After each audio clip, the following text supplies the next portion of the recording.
All right. I think we're live. Welcome, Sweet. Shea and everyone, to the first live stream, right? First live stream we've run on the Head First channel. And today we're celebrating the achievement of 5,000 subscribers. The first live stream. Oh, we got audio coming through there. Okay, good. Sorry. That's my fault. Worries. My fault. No worries. So I started the channel about 3 years ago, maybe just over 3. So it's been a slow build. And I reckon for the first nearly 2 years, I was only in the hundreds, right? So anything, they take a while to build and then we start to go. So 5,000, it's only a small milestone, but I can tell you it was a hell of a lot of work. I watched it. My end. I watched it on my end too, because I was like, when you started pumping out videos last year, like heavy videos, I was like, I don't know how he has time to do all of this. Yeah, I mean, well, you put a lot of work into this.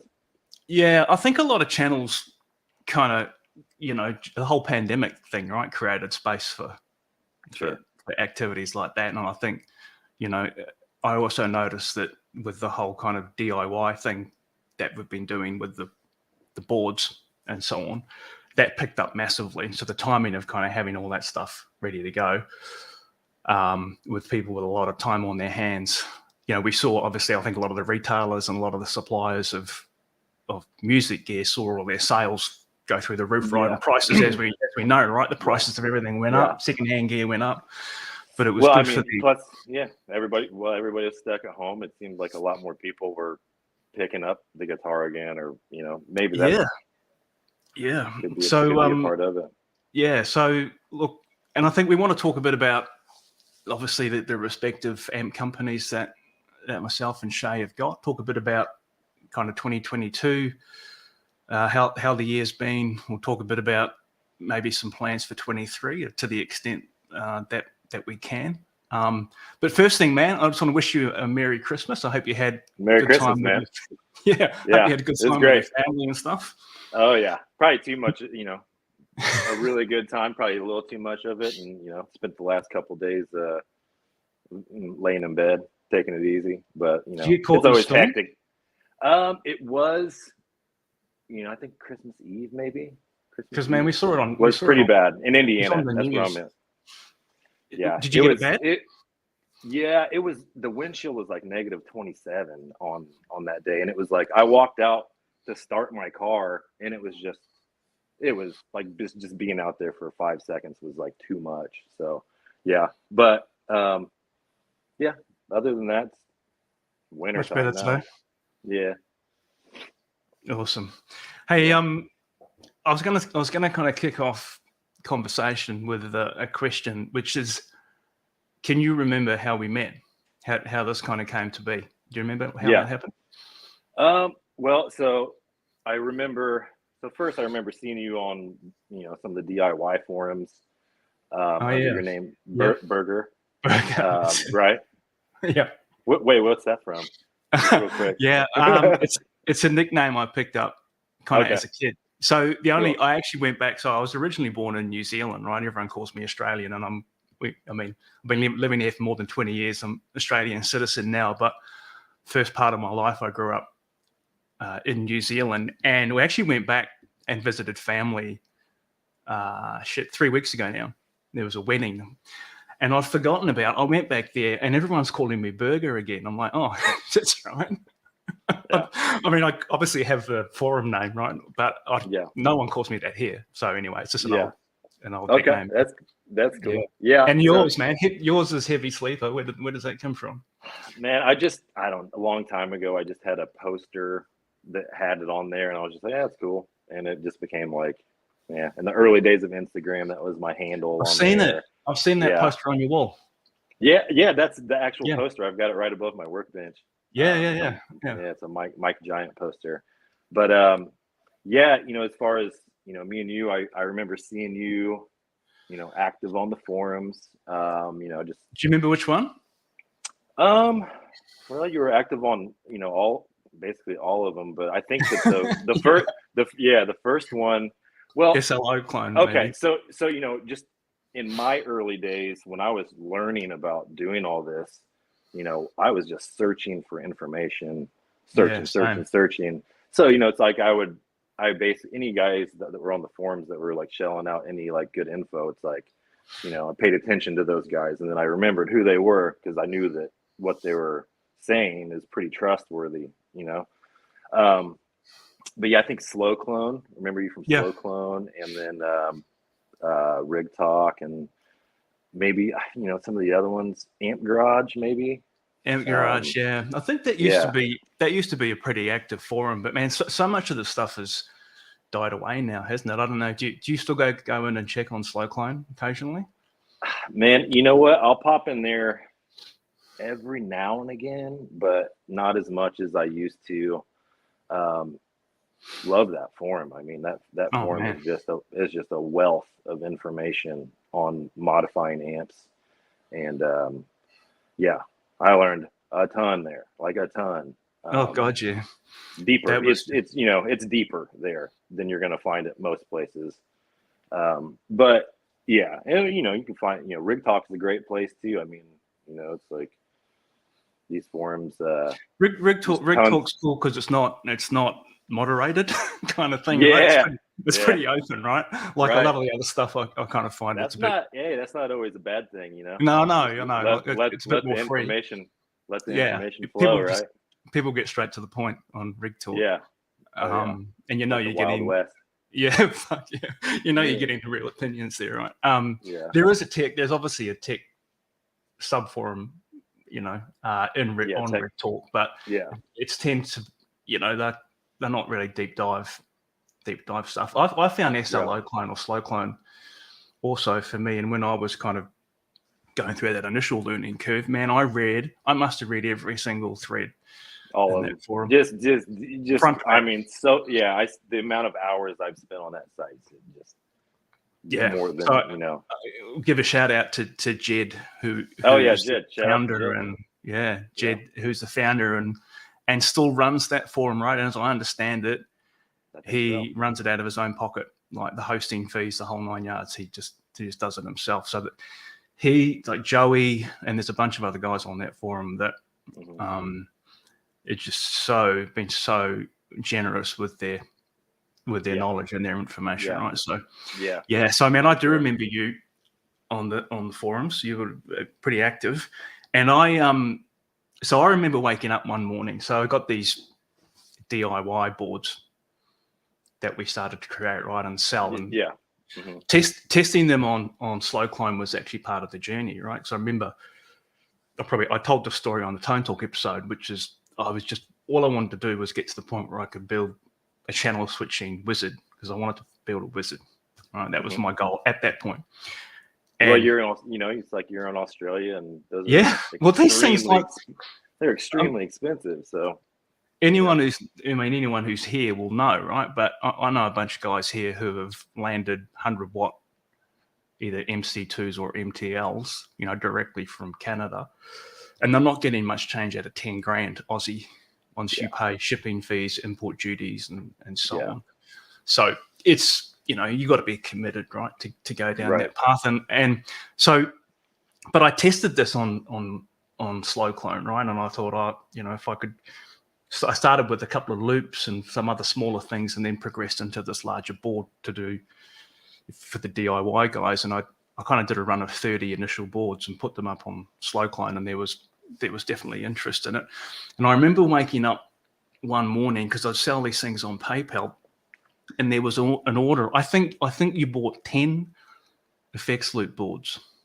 Yeah, probably. Yeah, at that time I was buying the loops from George Metropolis. Oh yeah.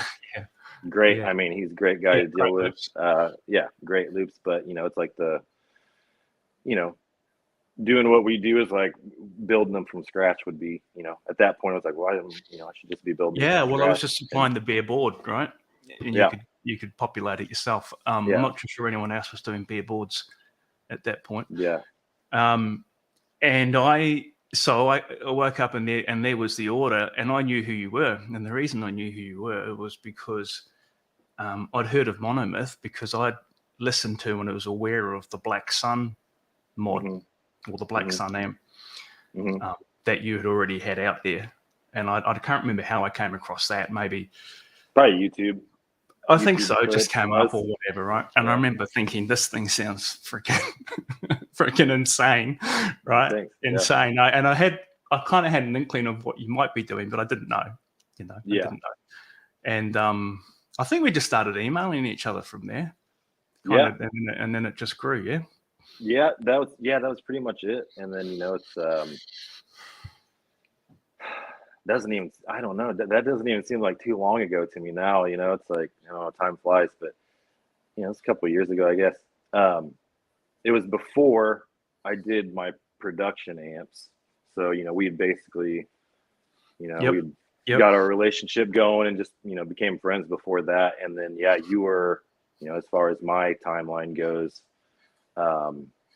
you were the first person that I contacted. I was like, hey, I want to build some amps, can you help me?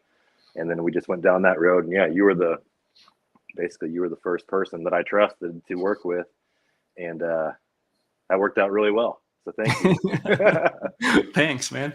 I actually remember. So so it's a Skeleton Key was the first board that we did. Yeah. But you shared with me, I think just because we were just sharing ideas and stuff, you actually spoke to me, and I drew up a schematic of the Black Sun amp.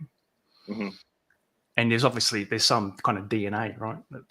It's similar. Gone through. That's your style, right? And it's carried through into the Skeleton Key. So I mean, it's really just been a progression of the years, and just kind of ending up making things more versatile as I've gone along. And then listening to the guys, it's like, obviously you gotta listen to the feedback, from the guys that are getting the amps and what they like and what they don't like. And so I think that basically where it came to when we actually put out the production amp was like, that was like the amp for me.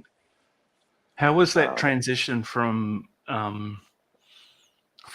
modding stuff into actually doing your own amps? Did it feel natural, or was it kind of a bit of a jump, a bit of a leap of faith? To me, it felt pretty natural. I mean, I was at that point, I started in I started learning circuits and modding in 2017. Okay. I want to ask you about that. Yeah. Why? How did you get into it? Okay, the whole story. Yeah, for sure. Try not to make it hang too on. long. I'll just sit down with a beer. Hang on. Okay. I'll give me one. Yeah, it's a good time to get one. Cheers. Cheers. But basically years ago, my daughter's 7, so my daughter was born, and I spent a lot of time outside before that. And when she was born and I had a little baby, I was just indoors so much. And I got into playing guitar again. And there was around that time, Friedman, like the guys that were modding, like they were just blowing up so hard. And obviously it's just like I wanted those amps. They were it's like I wanted to play those amps. And I actually got an amplifier modded, and it came, how it really started was I got an amplifier modded, and it came back and I just hated it. And really? I just didn't like it at all. It was a 1987 X, and I told the guy, he had done mods for me back in the day, when I was younger. And I told him, I said, just turn it into a 224 with an extra gain stage up front and a resonance circuit. So kind of just a really simple, mod in that realm. And it just sounded like crap. I didn't like it. And that's what started it. I opened it up and I said, all right, what's going on in here? And I started, and then it just went from there. Was there that kind of, was there that moment when you realized that you could kind of change something and it actually changed the sound, and you went, holy shit? Well, the first thing I did was I just started asking, Googling questions like how to do this. And I ended up on Marshall Forum a lot. That's not bad. I ended up on Marshall Forum a lot. And there's also a guy near me that I met, Dave Hopkins. Oh yeah, And, I know Dave's yeah, great. around that time, and he was modding, and he was very smart and had a wealth of knowledge about the circuits and stuff. So I had help along the way, which was amazing because it's hopping into 500 volts without really knowing. It was you got to be a little brave, but figured it out as I went, right? Yeah. But you yeah, you definitely do fast learning, right? When you got 500 volts DCs sitting there. Yeah. But I had Dave, so I had help along the way, and he was really important to my timeline. And then it's just modding them, and then just kind of trying out different circuits. And then I think that Dave at that point, I don't know what year it is, but Dave at that point had been posting clips on YouTube, some really cool clips on YouTube. And I posted a clip of a Jet City amp that I modded. I posted a clip on YouTube and started a YouTube channel. And is that the JCA 20 or? Yeah, that's pretty good circuit to have a go at. Yeah, those things were so cheap too. I mean, yeah. It's like those. I think they used to be like $250. Yeah, there's one actually for sale here. It's in Sydney. Otherwise, I probably would have grabbed it because I'm in Melbourne. But the guy's only looking for $300 for it, and it just Dude, it just awesome, seems like it's like the Origin, right? So you grab that and have a go, Oh yeah, they're pretty fun. They're pretty fun to mod. I mean, and then you can definitely make them sound pretty great. So, but yeah, I posted that clip, and then people started coming to me from that, and then I posted a JCM 800 that I modded, and then somebody like 5 minutes. I didn't have very many subscribers, and somebody like 5 minutes after I posted a clip was like, "I want to buy that. Tell me that." And I was like, well, I wasn't planning on that, but okay. And ever since this is before you, because you hadn't sold anything at that point, right? You're just doing it for yourself. This is before Monomyth. I think my YouTube was heavy sleeper at the time. Okay. But I posted that amp, and then it was, I want to buy that. And we worked out a deal, and since that day, it's just been, pedal to the metal, really, as far as the amp stuff goes. It never stopped for me, like the demand, and it's just grown and grown, which is great. But YouTube really, the audio clips, the guy, guitar guys spend a lot of time on YouTube listening to clips. I just want to go to a couple of things in the chat here. Oh, so yeah. People I haven't looked at it. People are saying, are my posts showing? So yeah. And we've got, thanks for the shout out, Jason. So I'm not sure who that is, but maybe that's Jed. I'm just having a guess there, right? But so guys, if you got, sorry, you go, mate. Sorry, no, you're good. I was just going to say hi to TJ, my friend. All right, yeah. I think you know this guy. Would that be right? No. See. Yeah, that is TJ. Hi, TJ. Hi, TJ. Hey, Mike. Mike's over in Perth, which is on the other side of Australia. So some familiar names in the chat, which is nice to see. Hey, guys. Alex, Shane. Bradley, Paul. So yeah, had quite a lot of chats with Paul actually on Messenger in the last few weeks. Hope you're doing well, mate. Someone saying burger. Yeah, nice. It's Brett. What's up, Brett? Shane, who's very active participant in our DIY group. I'm sure you know Shane. Yep. Shane? Yep. Yeah. I wish he was here. I wish he was live for just a second to explain his name. Cheyne. Well, I've got a brother. I've got my older brother's called Shane, but probably the traditional spelling with an S. So I did a double take when I first saw Shane's name for sure. And got to give a shout out to Alex as well, who starting the DIY builders group on Facebook was something I did nearly 2 years ago, I think. And it was started because I just couldn't handle the email questions. Yeah. just driving me nuts, and I still get them. Yeah. And Yeah. every time someone sends me a question, I just say, please put it in the group. And so that community and the fact that people jump on there and answer questions. Yeah, that's without us having to. Like, yeah, that's perfect for sure. Yeah. Someone's saying, let's see some of your current amps. It's a question. Does that mean like what I've actually got here, or what I might be working on in the future? I think so. Oh yeah, well I can tell you a little about what you can see. There's other stuff that you can't see, but right at the top, right at that mark, this way. No, wrong way, that way. That Marshall right at the top is a 2203X reissue, which I got in a trade. And you know this, Shea, but I've actually built that. That's a skeleton key. Yeah. All right. So I actually did it. I built my own skeleton key using the great man's schematic that he shared with me. So yeah, that's my tribute amp. So I bring that out every now and then. It's just brutal. Below that is a 1980 JMP.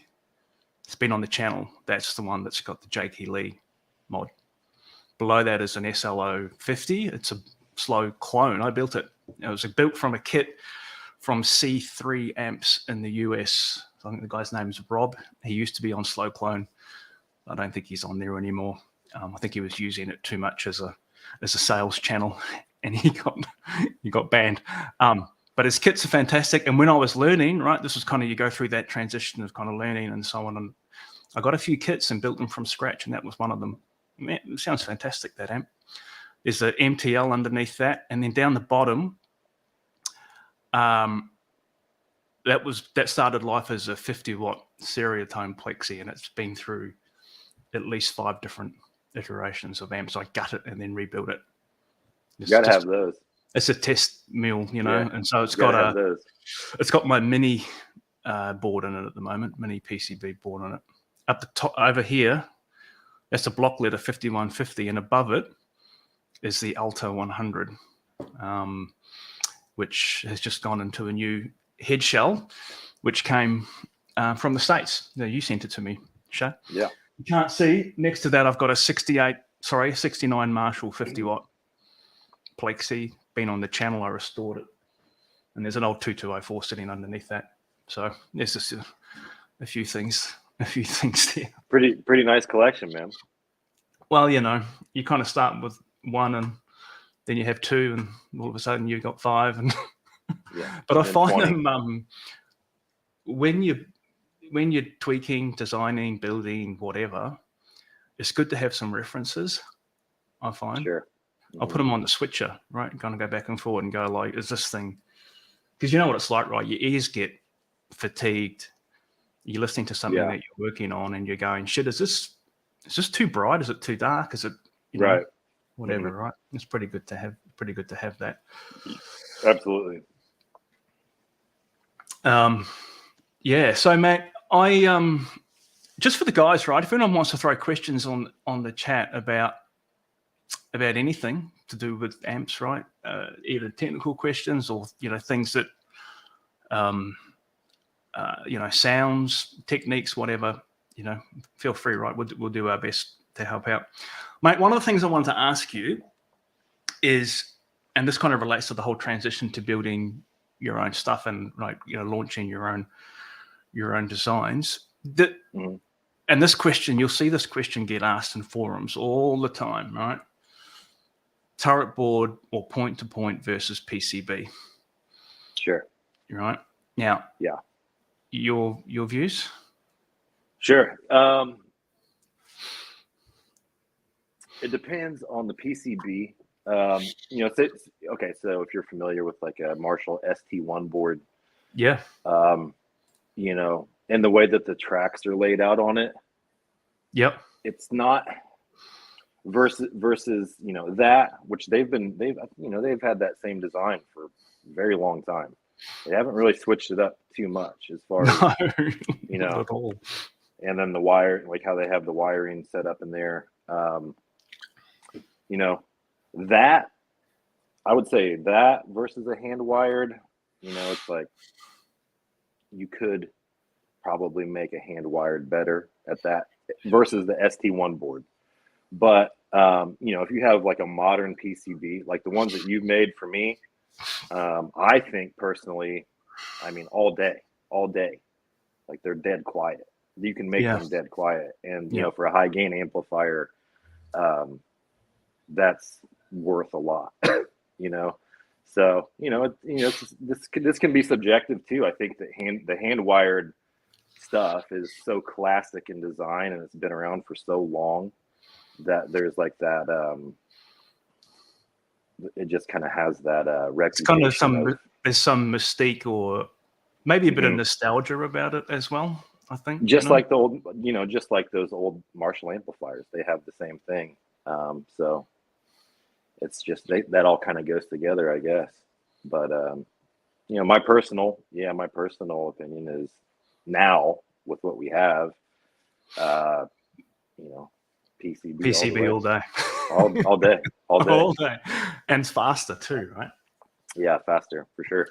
Because one of the things I'm sure a lot of the guys listening to this who have spent any amount of time building, we all do it because it's fun, but Yeah. it can be kind of a bit tedious too. Oh yeah, yeah. Those Right? yeah. The first amp I built was a hand wired amp. So yeah, it's you know, it's a labor of love for sure. You know. Yeah, for sure, man. For sure. So man, your 2022 pretty big year for you, right? So one of the things that Yeah. you might want to share with everyone is kind of how you've transitioned into the company, because Yeah. you're doing this full time now, right? I'm full time. Yeah. It was awesome, amazing. Yeah, thanks, man. Yeah, I mean, you know, Congrats, yeah. thanks to you. I mean, honestly, it's like you're a big part of that for me too. So, and Thanks, man. you know, thank you so much for helping me along the way. Yeah, I was working at you know, I was doing mod. I was just really obsessed with modding amplifiers and just having a great time doing it. It was like a passion, and I was working in medical manufacturing the whole time I was doing this, and then basically any free time I had at all, I was inside of an amp all the time. Yeah. You know, when I wasn't taking care of my daughters, like if I had free time, I was inside of an amp. And yeah, it really, I think that, you know, as I went on, the demand had gotten stronger. And obviously it's like now it's like when, you know, the YouTube and the guys that get the amps, you know, you don't have to sell an amp. Like if you sell an amp, like you don't have to like tell people how great an amp is. You set, you know, it's like the guys that get it, Yeah, they'll let everybody know. It's like if this Yeah. is a good amplifier, they'll let you know. And that's really what it was for me. That's how I got, you know, the better reputation in the field. And yeah, when the pandemic hit, it was just overwhelming. Like, because you know, I don't know if it was from all the people that were home now, but I mean, it was overwhelming how many people wanted to send me amps to mod. And yeah, so that was basically my jump. I took a jump into it. Did you have to start saying no to people? Oh, I've had to say no to people the whole time. I just mm. I don't have enough time to do it all. Yeah. Just a one man journey on the labor end, you know. Yeah. But yeah, my mom, bless her heart, she begged me not to do it. She said, Oh, really? Don't do it. Yeah, she didn't want me to do it. She was just scared for me, you know, making that jump. But she's proud of me now. Man, you can always, I mean, this is it, right? These things you can always go back to. Sure. Yeah. You know? Yeah. Man, it's awesome. And it's I aspire to do the same thing one day. Well, you will eventually, right? That's what we're doing, right? We're trying. Yeah. Yeah. Well, you know, getting access to the US market is part of that journey. So I do want to talk about that as we go through this, right? Talk a little bit about how we're working together on that side of things. Have you now that you're kind of doing this full time, right? And you think about accessing the market that you're in, which is obviously enormous, the largest market in the world. Have you thought about retail? Like, so it's a direct model at the moment, right? and it's the same way I'm doing it, direct. Yeah. What, I think, yeah, I've thought about it. I mean, I think that the hard part is scaling production. yeah, yep, 100%. That, yeah, it's if the demand's there, you know, the demand's there, but you know, figuring out, you know, how to scale production, who to work with. You know, as far as the retail shops go, it's like I can think of some retail shops that would be great, like Chandro Guitars, Randall. Is that more of a Pearson kind owns of that. a niche? Is it kind of a specialist store? Niche? Yeah, they sell a lot of kind of like boutique high gain amps. Yeah, right. A lot of cool custom shop. Where are they based? Jacksons and Wisconsin. Okay. But yeah, I've chatted with him. Super nice guy, and they have like a pretty good following of people that buy from them. So, you know, I can definitely think of places that would be great to sell amps through. But you know, I think that, you know, it's just really scaling the production is the hard part, right? Yeah, it is. Yeah. We need 5 of you, or maybe 10, right? I don't know if a lot of people would like that. There can be only maybe you one. guys would. You guys would. Yeah, there can be only one, man. Yeah. Yeah. Hey, Sean. Thanks for all your comments on my videos, mate. I do read. I read them all. I respond to a lot, not all, but hey, man, we've got Jeremy here too. Hey, man. What up, Jeremy? Good to see you, bro.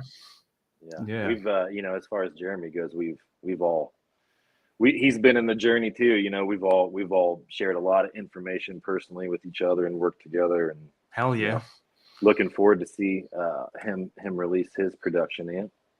Yeah. Cool as hell. Well, man, some of the guys probably know, right, that when we had our dilemma shit a year ago? I can't even remember. But we couldn't get Transformers, man. Yeah. We all went in on an order together, right? The 3 of us. And it's the only way we're able to get in the queue. And mate, and thanks to you, right? You went down there and banged on their door. Just like they knew my name. They knew my name, that's for sure. But we made it happen. But yeah, we just had to have the amount of volume that we had to order to even get in that door. It's quite a bit. So, you know. Yeah, man, I hope I don't actually know this for a fact, right? But like all businesses, I guess, in this trade, they all peaked big time during that pandemic for the same reasons we talked about before. But I would hope that, you know, as they enter into 23, things are maybe a bit more steady from a supply perspective, because we had a fair wait, didn't we, that first time? Yeah. I mean, you know, especially with the great tube debacle of 2022, with, you know, the JJ factory and all that stuff. Oh man, that was you know, they got a little stressful. You know, for us, the Transformers and the tube issues. Like, oh man, look, there was a moment there where I didn't know what we were going to do, to be honest. I mean, it all kind of came good, right? But man, if someone could wind Transformers, I was their best friend last year. That's for sure. Well, I've actually talked to somebody recently. I'm not going to say who it is, but there's plans of that happening. I've heard about personally, cool. Which is pretty cool. So, that's exciting, you know? Yeah, it is. Well, I know Alex, who we had on before, Alex Catlow, right? Who's a dude here in Melbourne who's got right into the building side. And Alex is now doing his own PCBs, the whole 9 yards. He got right into it as well. I mean, winding his own iron, which is not something I've ever tried to do. It's cool. I got to take the factory tour at Hybor. Yeah, mate. I think everyone would be fascinated to hear about that. Oh, we'll come back to this question in a sec. Let's talk about that for a sec. It just blew my mind how old school it was, and just, you know, basically, you know, you walked in the doors, there was the offices, and then on the right side of the building, I think there was, you know, there was like maybe 12 to 14 girls over there winding Transformers just the old school way, and they gave me the walkthrough and showed me basically everything that was in production at the time, which was super cool to see what was being made. And they had a station. They had a station set up for Monomyth. Yeah, I remember you saying that. No. Well, they had actually at that time they did have. So when I went, my stuff was done. But yours, your remember stuff, that? yeah. They had a little station of like your stuff that was already like in production but wasn't complete yet. Okay. All right. Yeah. Okay. Cool. Yeah. But yeah, it was broke up in a couple different spots in their factory, and then the other place, the other rooms, you'd go in and they were putting the bells on, and then they had a huge oven where they dipped them. It all dipped through and like baked in an oven, and it was just everything in there was just old school as can be and super cool, and like a cool testing area, and they probably had 3 million feet of wire in there, which was cool to see. And all the old ovens, yeah, because they only saw one. I only saw one. I believe they only had one, and it was a monster. Yeah, right. And it was like they were like on a conveyor belt that they hung on that like came through, it dipped them through, and then it baked them. I believe so. But yeah, it was cool, man. It was super cool. And those people, oh man, everybody that I talked to just super nice. Great company. Totally support them 100%. What's awesome. I've got a question here about tips on PCB design. So I can have a crack at answering that, but Shea, you've also, in our little journey, right, we've been through a few iterations of boards, and you've helped me learn stuff through some trial and error as well, right? Couple of things I think stick out to me. Layout is everything, so we talked before about the old ST1 boards and Marshall boards and all that kind of stuff. Now, they are, they're kind of okay, right? They're single-sided boards, though. There's no ground planes or anything like that. But one of the things you figure out as you try and jam more and more stuff onto a limited amount of space is the kind of proximity of different components or different audio pathways in the amp is critical, right? So if you get stuff too close together or crossing over one another, you'll get crosstalk. You'll get all the same things that happen in a badly wired hand-wired amp. In fact, it can almost be worse, right? So separation of tracks, not making the tracks too fat where they don't need to be, because if your tracks are massive on your circuit board, that also means that the space between the tracks will be less, right? So your power supply, your grounding tracks and all that, you want massive, but the audio tracks can be a lot smaller, right? Good separation between the two layers as well. One of the things I learned when I was designing the Alta amp, which is by far the most ambitious printed circuit board that I've done. Would agree. Would agree with that. Yeah, you built some now, right? We'll talk about that. Yeah. Oh man, that thing just about freaking killed me getting that right. I went through a bunch of iterations, right, as some of the guys know, because I was post updates and talk about where I was at in the journey, and just as when I think I was done, something else would come up and there'd be some problem. There'd be some hum, some buzz, something that would annoy me, because it's just, I don't know, it has to be perfect. Right. I don't want, I know what you're like. You're the same, man. Yeah. On that one in particular, there's a lot of things going on. So yeah. And I always used to use, and you'll see this in the DIY boards, I kind of, pretty liberal use of ground planes. And a ground plane can be great. It can help with noise isolation and so on, and it can save you having to run a whole lot of tracks through your circuit board and so on, because it'll just take care of all the grounds. What I learned in that whole journey with the Alta is that they're fantastic for preamp and kind of audio lines, but when you get into anything that's high current, like DC heater supply, the ground planes for the main kind of B+ line in your amp and so on, or the ground lines, I should say. With the ground plane, you can't control where the current's going. So because it's just a big blob of copper, it's a bit like having multiple ground points in a hand-wired amp, where all of a sudden you can get a ground loop, if your grounding's not right. Well, the same thing can happen, I found, with ground planes. So yeah, use ground planes, but don't go overboard with them. That's the kind of stuff that I learned.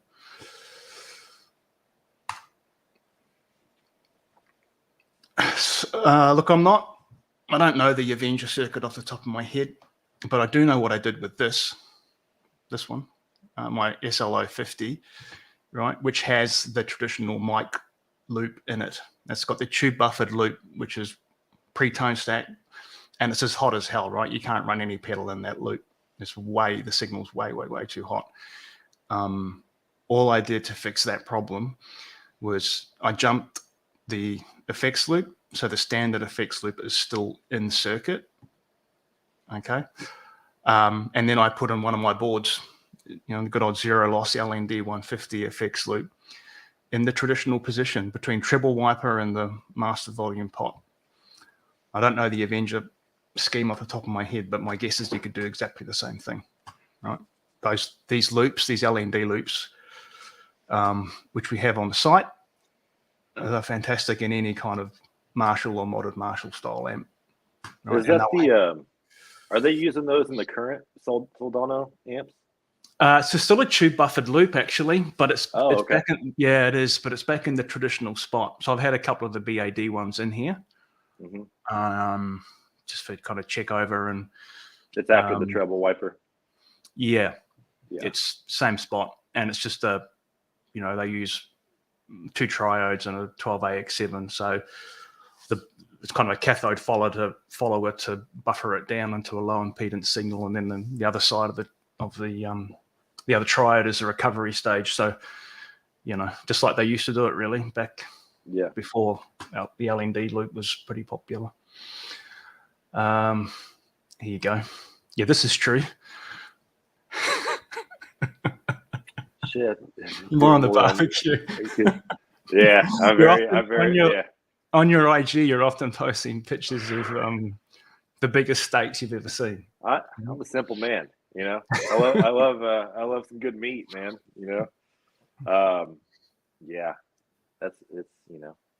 After I'm done working for the day, it's like the most exciting thing. It's I'm having a beer and cooking meat and beer. What more? What more could you want? I'm just an Indiana boy, man. Absolutely. Clayton, hey mate. The origin definitely, because that video, the first one I did, it was December 21, I think. God, have I got that right? I can't remember. Nope. 20. December 20, was it? 20. Okay, 2 years ago then. Yeah, it was because I got it over holiday. That's right, over the holiday period, right? I picked up this cheap, there you go, $300 for that Origin 20. And I picked it up because I'd heard that Dave, Friedman, had modded one. I never heard it, or I had no idea what he did. But I'd heard that he had, and I saw someone had posted a picture of this Origin 20 with a Friedman badge on it. And I was like, I was just so curious. I thought, man, I wonder what it is. And then I got this thing and I started to unpack it, and I was just like, this thing's a piece of crap. Sorry. The circuit, like the build. Don't get us sued, man. The component, I'll say that you put me up to it. No, the components, like build, I actually did a video on this, right? The build quality in the Origins is the same as the Studio Series. That's from the same factory. I know the Studio Series is, assembled in England, but man, I will put money on the fact that the components, right down to the transformers and the chassis, everything, the come from that.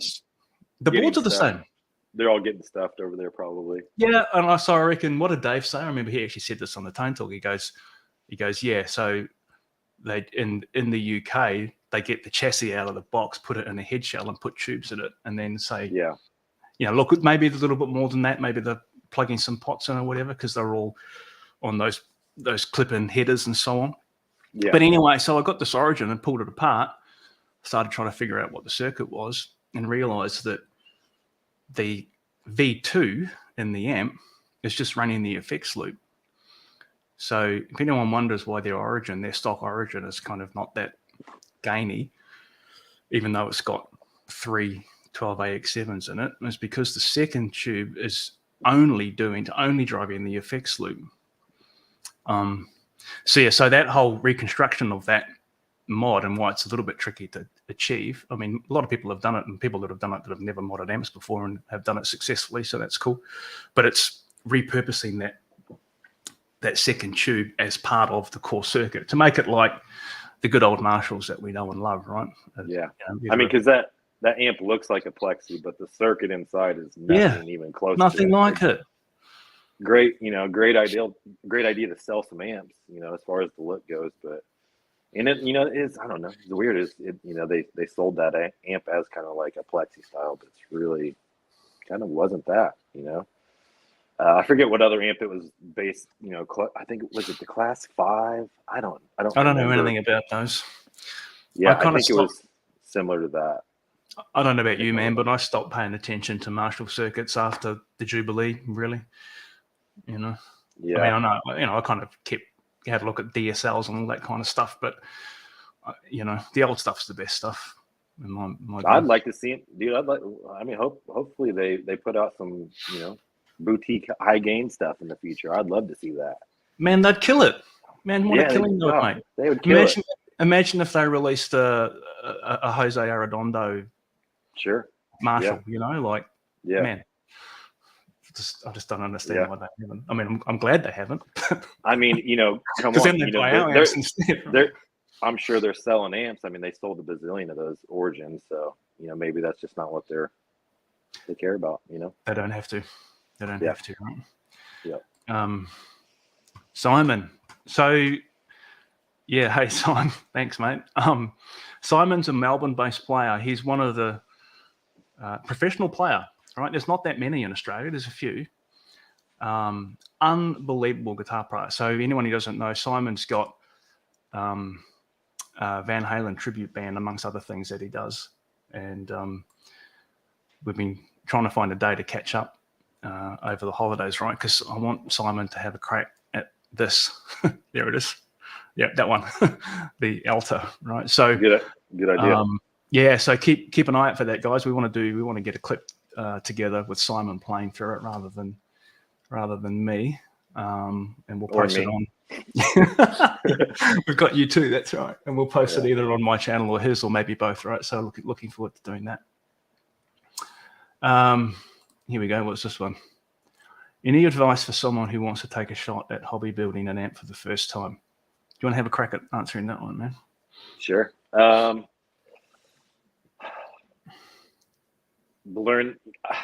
would get a kit amp that's already built, maybe like a Seriatone, something a simple circuit, like a 2204 or a 2203, or I would probably start with a master volume circuit, honestly, like a 2204 or 2203. I think the hand-wired stuff is a great way to start because you're not pulling a board every time when you want to try something. And obviously you need to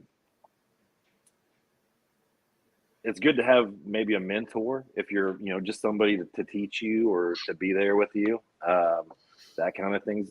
Smart, read up on safety, and, obviously that's that's a big one. And there's some great sites. One of my favorite sites is that Robinette. Oh, that is killer. Man, that site is amazing. That dude, man. Yeah, he really lays out things really simple, and with the layouts that he has, and he talks about things. That is a great site to go to learn stuff. It's just the one-stop shop, man. That's got everything you need to know. Yeah.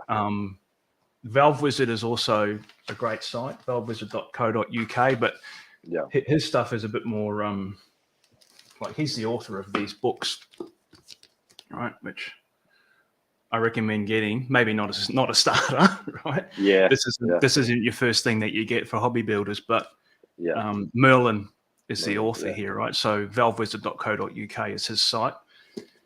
He's got a bunch of stuff that's in this book up for free, and you can just download the PDFs and read them and that kind of stuff, right? But man, I agree with you. So get a kit amp, even one that's already assembled that you can then tinker with. I would get one that's already done. Yeah. Just get one that's already done and then play around with it and learn about it. And then, on your journey, build your first one. That's that's really fun to do that and take your time. I'd recommend Stereotone for sure. Shit, that's how I started. Yeah, man. And it's all turret board stuff, right? So as you say, if you need to tinker with it, everything's just there in front of you. You don't need to, there's nothing more frustrating than they wiring have something in and then having to pull the board back out again. And Nick makes those layouts that are really easy to read too. So that's a great place to start. They're great references, man. Those layouts are killer. Yeah, they are.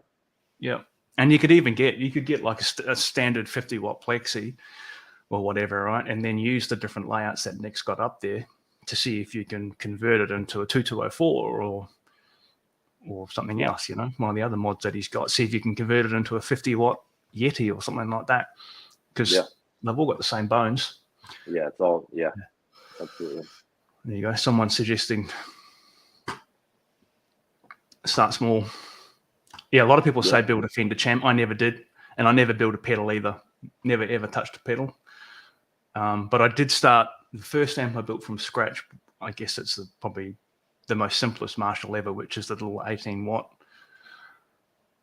the 1974 X style circuit. Yeah. EL84 power stage. And that was a kit amp from Nick, from Stereotone.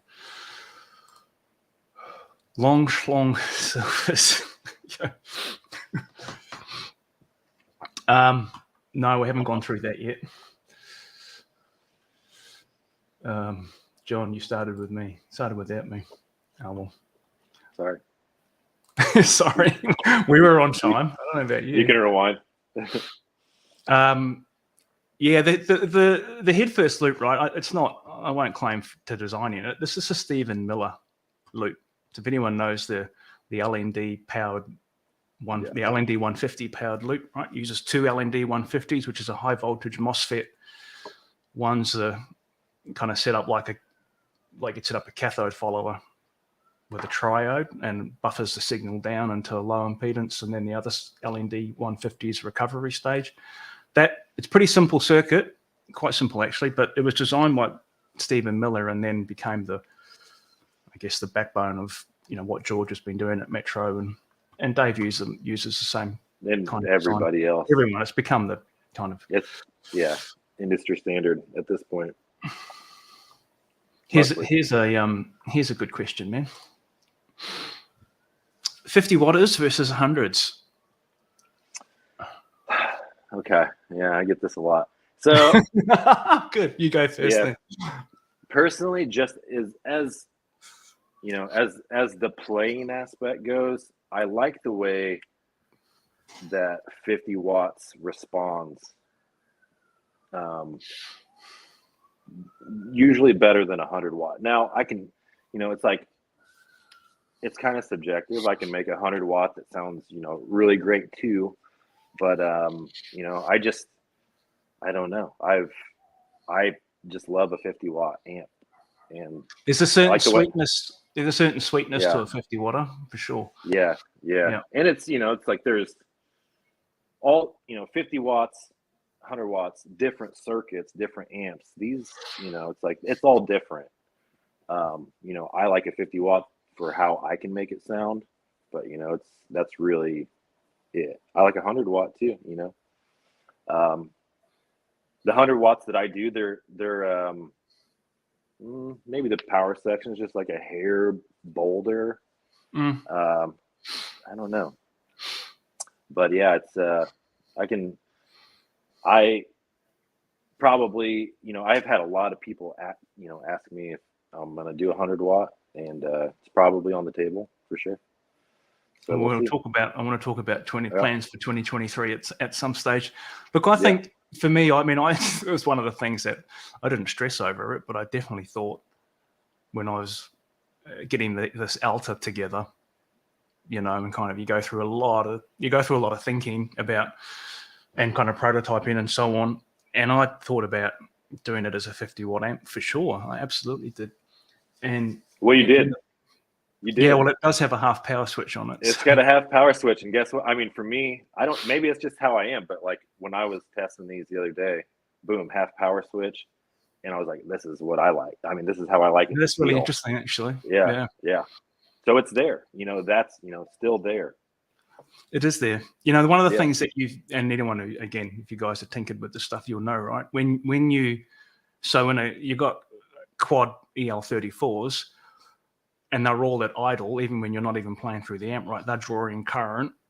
So it'll drop the voltage in your power transformer to some degree, right? So if you pull your power tubes out and measure your plate voltage, it'll be much higher than when your tubes are in. So when you disable two tubes, you can lift the cathodes on two and just have two running.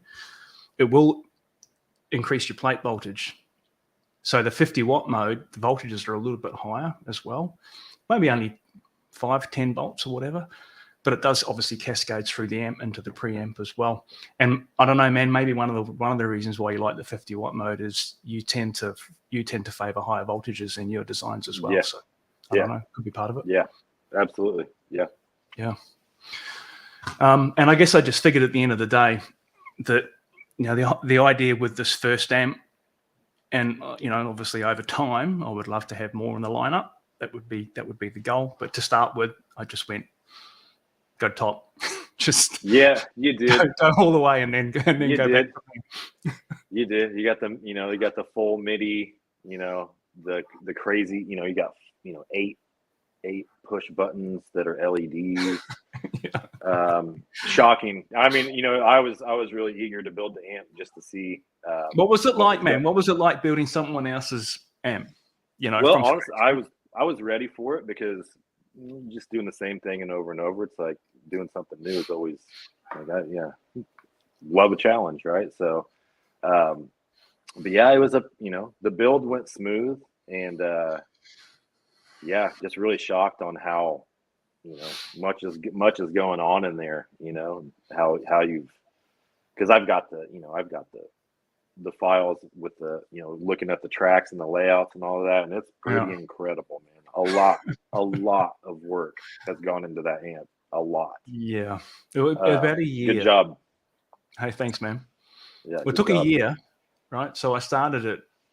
I remember you and I chatted. It was November. I can kind of remember these kind of main milestones, right? November last year.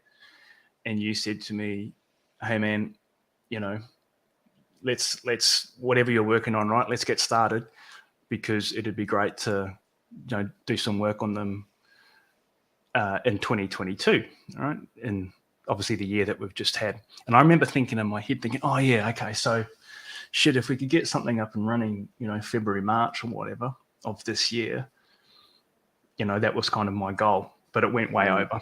It just took longer. Right. That seems to be normal in this space, we can make our plans, but things happen. Yeah, well, man, the important thing was getting it right, and you did give me that advice. I remember we chatted through the year, and you said, man, look, it doesn't matter, right? The most important thing is that you're happy with it. Get all the bugs out, right? Make sure it's solid. Yeah, and it's kind of, because it's in two parts, right? One of the, and Shea, you would have gone through the same experience with your skeleton key. There's getting the tones right. You want to get the tones out of the thing that you kind of can hear in your head, right? Everyone's got those sounds in their head that they want to replicate. That's probably why we all play guitar and why we all love this stuff.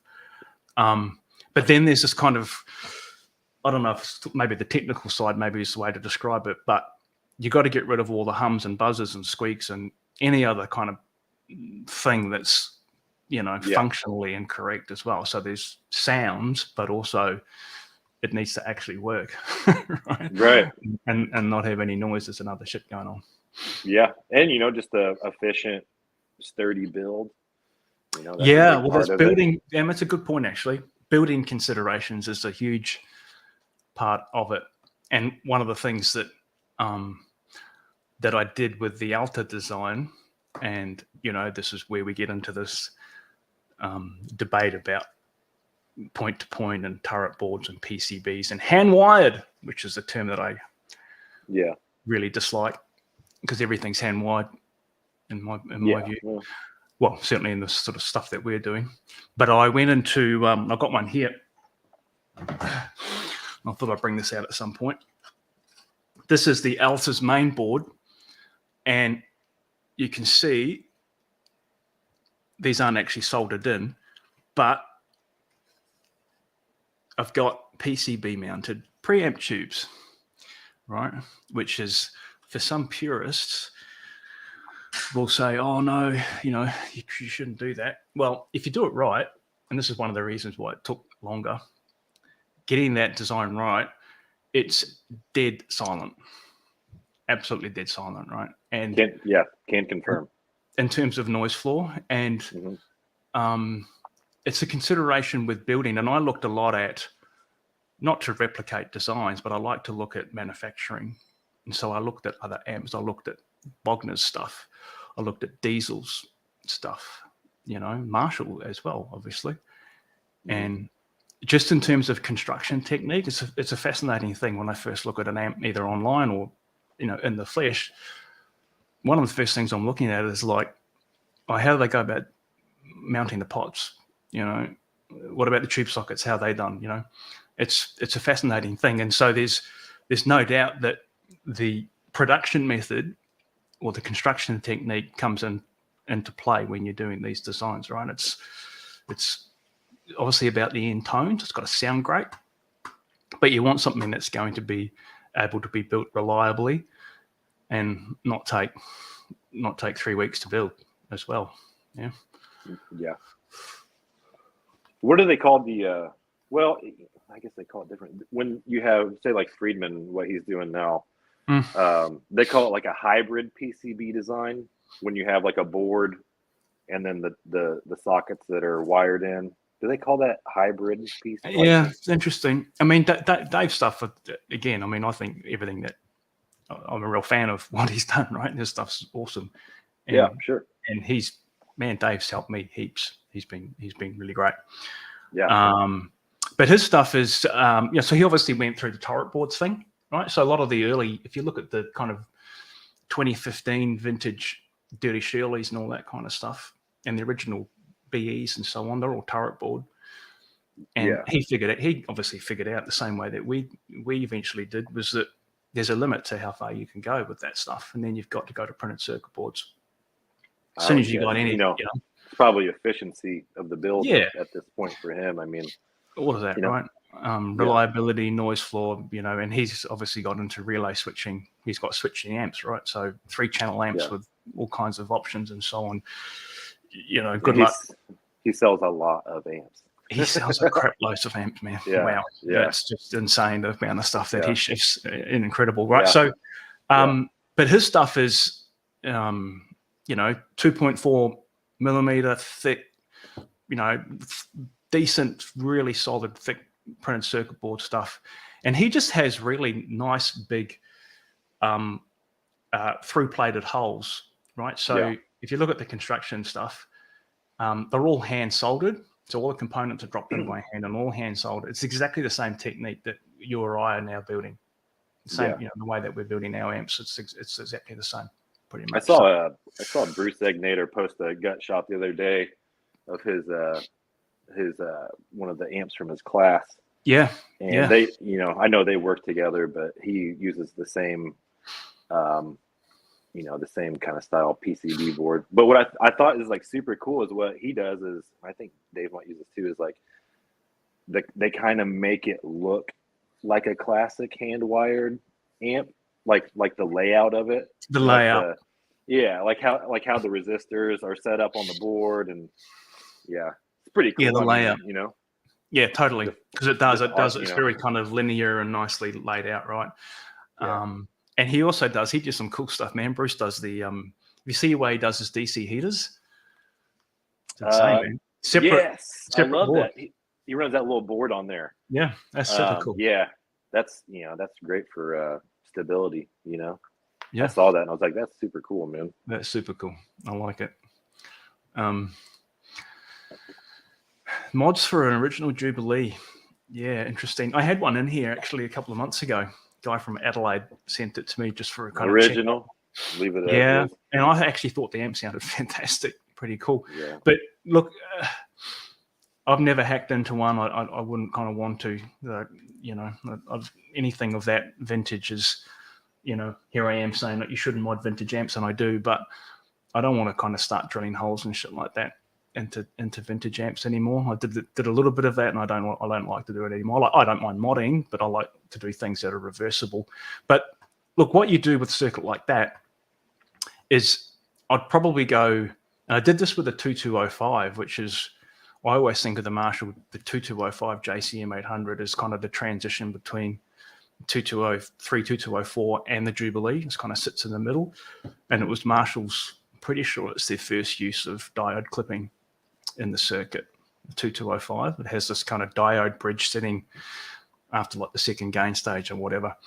And the way I got that amp sounding pretty decent was to pinch a triode off the clean channel and added it to the gain channel, because the 2205 is a split channel. So with a Jubilee, if you add a gain stage to it, you're basically in an MC2 territory then, the Wizard MC2, right? So folks probably aware that the Wizard amps, which I think sound amazing, sound awesome, right? The DNA, you trace the DNA back in those, and they're kind of Jubilee-based circuits. So if you really wanted to hot rod a Jubilee, you'd probably go in that direction.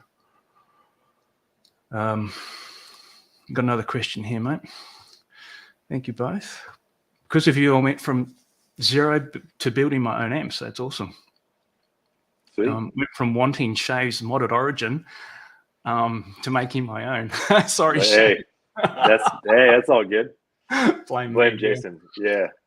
Hey man, talk to me. Actually, talk about the Origin thing, man, because you got into that. Yeah. Yeah. How did you approach it? And talk about that. Well, I'll tell you, man. Right now, you made it really easy for me, because I had bought one. Oh yeah. You got the 50, right? I bought one years ago, used for like real cheap, $300. I picked it up because it was so cheap. And I was like, oh yeah, I'll look into this one day when I get the time. And yeah, me and you were talking, and you were like, you were doing your Origin stuff, and you put out that video. And honestly, at that time, I had so much going on, and I was just busy. I didn't even like really look at it too much. And then I looked at it one day, and I was like, wow, like, like you just laid it all out so easy. If you didn't know, what even you're doing in an amp, like, you made it so easy to do. So, yeah. So basically I, used your reference and figured out the circuit from there, how it was working. And the one that I do is not like you do a different approach. Yeah. And I've done a couple different versions of them, but really those amps are cool once you figure out like the DNA. Yeah. Like after you mod it and you kind of figure out the DNA of what's going on. Like I change a bunch of the terminals. Like I pop out the terminals and change them to where they're going. I cut some traces. I pull some pots. Yeah. I do some other stuff. But one thing about those amps is, as far as the 50 goes, they can sound incredible. Like, I think as far as like cheap amps go, like you can take that amp, further than you can with anything else at that price point. Man, it's in 50 watt mode, right? It's a genuine fixed bias 50 watter. The transformers are maybe a little bit undersized compared to a 1987X, but yeah, no choke. They sound fine. No choke. You can add a choke though. Yeah. If you really wanted to, but yeah, man, they run high voltages too. They're put out some decent punch, those things. I know, that's why I like them. Yeah. The 20s, they run higher. The way that they got the dropping resistors lined up in that amp. Yeah. I always thought the power scaling was weird, how it worked in that amp too. How they set that up in the PI. It is weird. Yeah. It is weird. And they get, I remember detailing this in one of the clips, that the preamp gets a bit out of control, because when you go to the low power mode, the voltage supply to the power section is so low. So what we were saying before about how when you've got power tubes drawing current, it'll drop the voltage your power transformer is supplying. Well, if you put that into low mode, the preamp voltages go up. They go up really quite a lot. And so the amp will start sounding quite different. It's not, power scaling is one thing, but it actually upsets the rest of the voltages in the amp as well. Yeah. When I mod those, I just pull that out of there. Yeah, it's just have it set. It's just an on switch, and you can follow that switch right Man, to the lugs and just I bridge agree. it right there on the board. It's not a complaint, but it's a comment that I've had a lot after people have done the mod. They say, oh, the power scaling doesn't work anymore. And the reason for that is because with the mod, it's now got a proper master volume, right? So they're running the master. It's got a, pre-phase inverter master volume now, once you've completed the mod, right? Like a 2204 would. And when you run the master down, you've got so much headroom still in your power amp that when you click it down to medium or to low, you're not hearing any difference, right? If you turn that master all the way up, then yeah, the power scaling will then work. But once you get a decent master volume in there, you don't really need power scalings for non-master volume amps. You don't. Yeah, you don't need it, especially with that mod that you've got that you put out there, especially the clipping switch and all that stuff. I mean, that's a killer sounding amp. It's all out there for free, so it's like super nice of you to do that, right? Oh man, well it's all part of trying to build some profile, right? Otherwise, I'm just some random dude in Australia that no one would know. Yeah, and I still am. Hey, we got a question here about gain mods for 800 style amps, right? So I'm assuming 2204, 2203 style stuff. Cathode resistors rather than plate. Well, yeah, no, you won't get the same result, is my view. You can do both. So and Shea will know this, right? It's really common to see people increase the plate resistors normally in the first gain stage. So you've got, what you'll do there is you'll get a bit more voltage swing out of that first gain stage, right? So then you get that kind of bit more, bit kind of higher swing that'll hit your second gain stage. And you need two gain stages to start getting some overdrive, right? You'll never get overdrive just from one gain stage. So put in 100K plate is standard in Marshalls. You'll see, particularly kind of Jose style mods, right? You'll see guys going up to 320K. Often they'll put a 220K in with 100. Right. I've seen amps. I think one of Nick's Nick Seriatone, Nick Jose designs has like 470 or something on the plate, which is pretty extreme. Anything beyond that, your triode kind of will stop functioning properly. But on a cathode, one of the reasons I think that people focus on cathodes for results is that you can put a bypass cap on a cathode resistor. Yeah, which is a common thing to do. 2K7 with a 0.68 microfarad. You've seen it 100 times. I'm sure everyone has in kind of Marshalls. And if you do that to the second gain stage in a 2204 rather than the 10K, or you put a bypass cap over that 10K, the results will blow you away. There's so much gain that you'll get just from that simple change. So I think that's why people do, because the impact of a cathode change is just way more noticeable. Yeah, there's a lot of tone there. There's a lot. Heaps. Right. Mm-hmm. You can even change the frequency response of the whole preamp by how you dial that in, right? There's a lot that can be done on the cathode. That's just something I recommend playing with. It's such a simple thing to do. Right? Yeah. Yep, absolutely. And the coupling caps, it's like if you're going to make, if you're going for high gain stuff, it's, usually the first stage have a smaller coupling cap. It depends what you're building, but like that Origin mod or the Jakey lead stuff, or changing that first coupling cap on a JCM 800. Well, it's usually a 22. To a 2.2 in. 100%. That's you can leave the second one as is, but the first one you get the bass out of the preamp. Yeah, otherwise it just gets too woolly, particularly if you're if you're starting to build some decent gain through, first, second, and then obviously into the third stage and cathode follower, the amp will become very bloated very quickly. So Shea's right? You'll see a lot of designs where they pull out that 22 nanofarad first coupler and put it in 2N2. That was actually one of the first things when I had my first amp when I was learning to mod. That was actually the first thing that I did to it. Yeah, right. That was it. that was the very first thing that I did to it, and I was like, wow, that makes a huge difference in the circuit. So, yeah. Playing with cathodes is a lot safer too, right? The voltage on your cathode resistor is a lot lower than it is on the plate. So Yeah. if you're in Yeah. newbie, it's a safer place to start. Yeah. As well. Yeah. Right. Getting bits not any fun. No, exactly. Well, you'll learn quickly anyway. Yeah. Well. Yeah. Newbie question: is it true you can pull either the outer or inner tubes in a 100-watt amp to run at 50?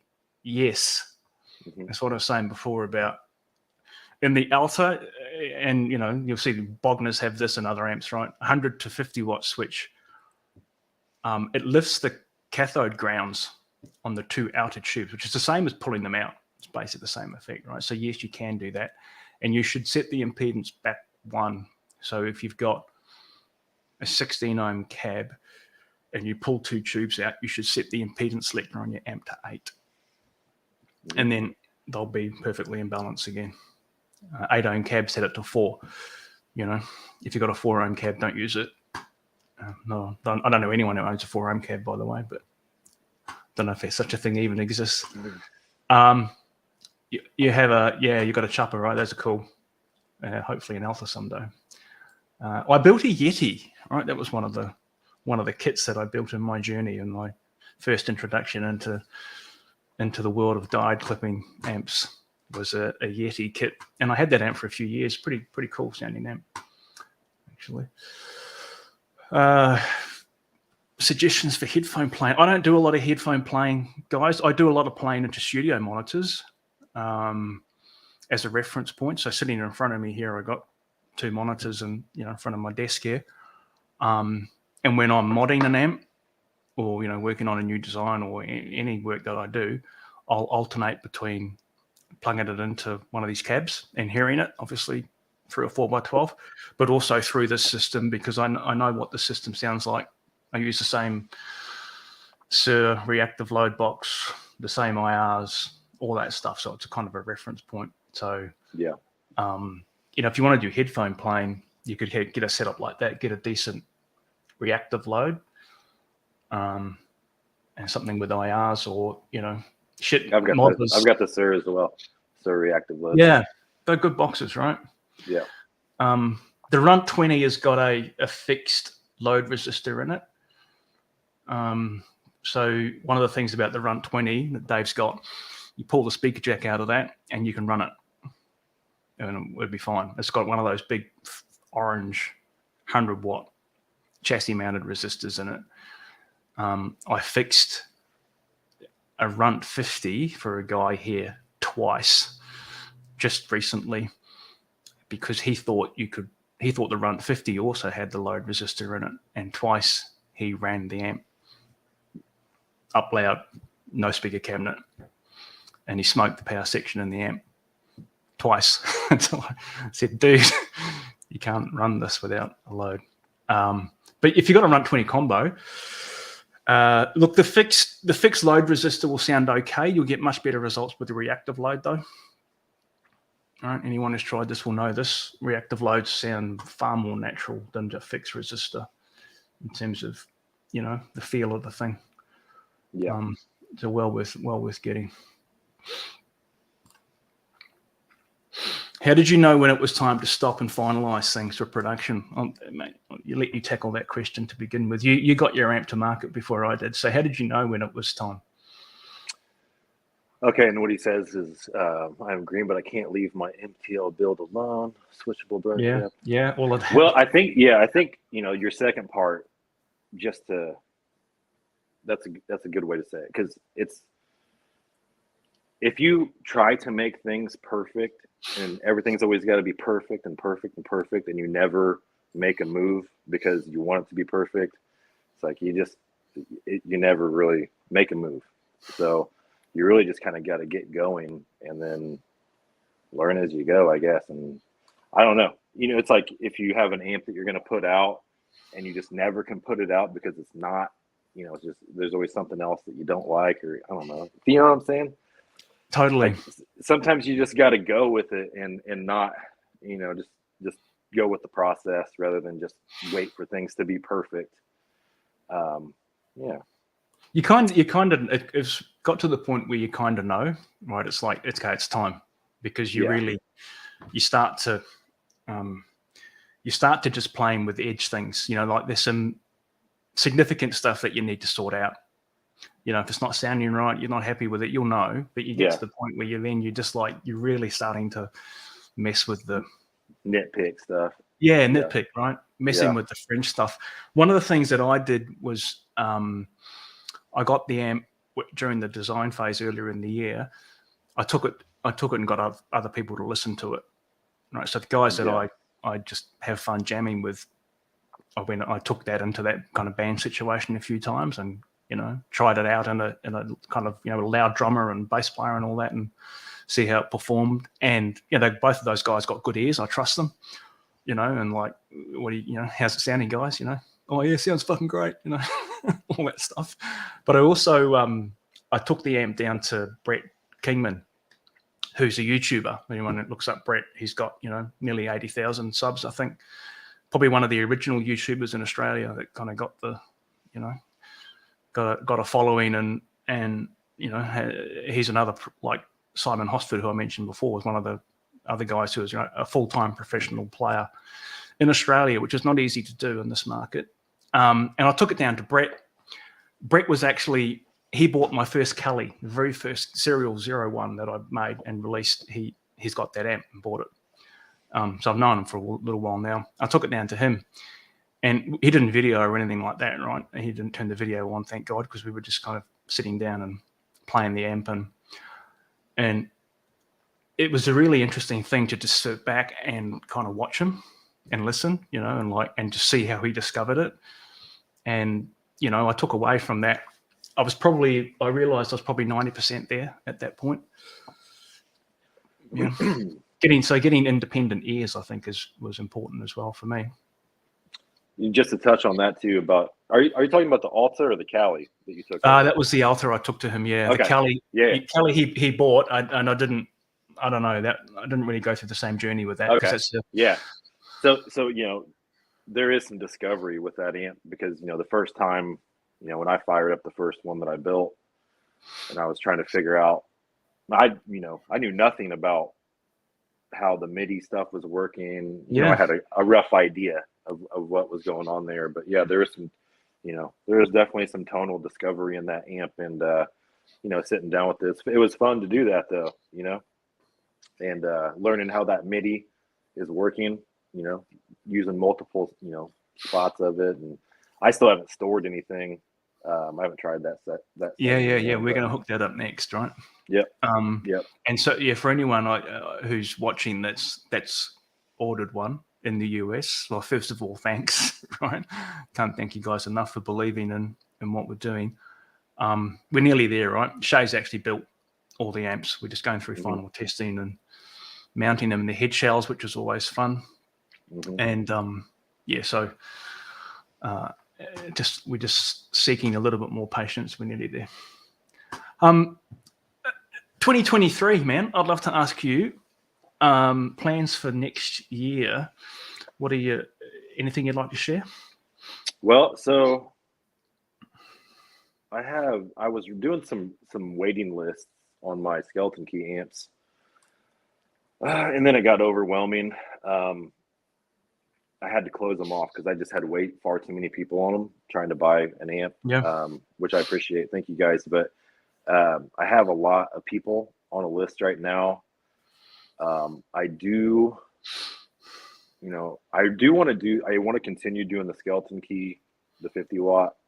Probably will do like a small run in, February if everything works out there. Kind of the same timeline as I did this year.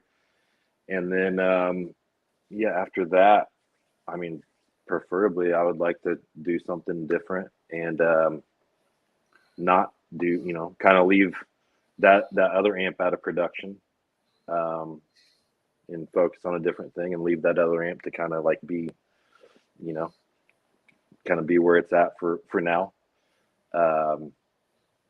And, you know, at that point, I don't know. I can't say how many will be out there now. You know, it's like, you know, there probably will be, at that point, there'll probably be like 50 of them out there, I would say.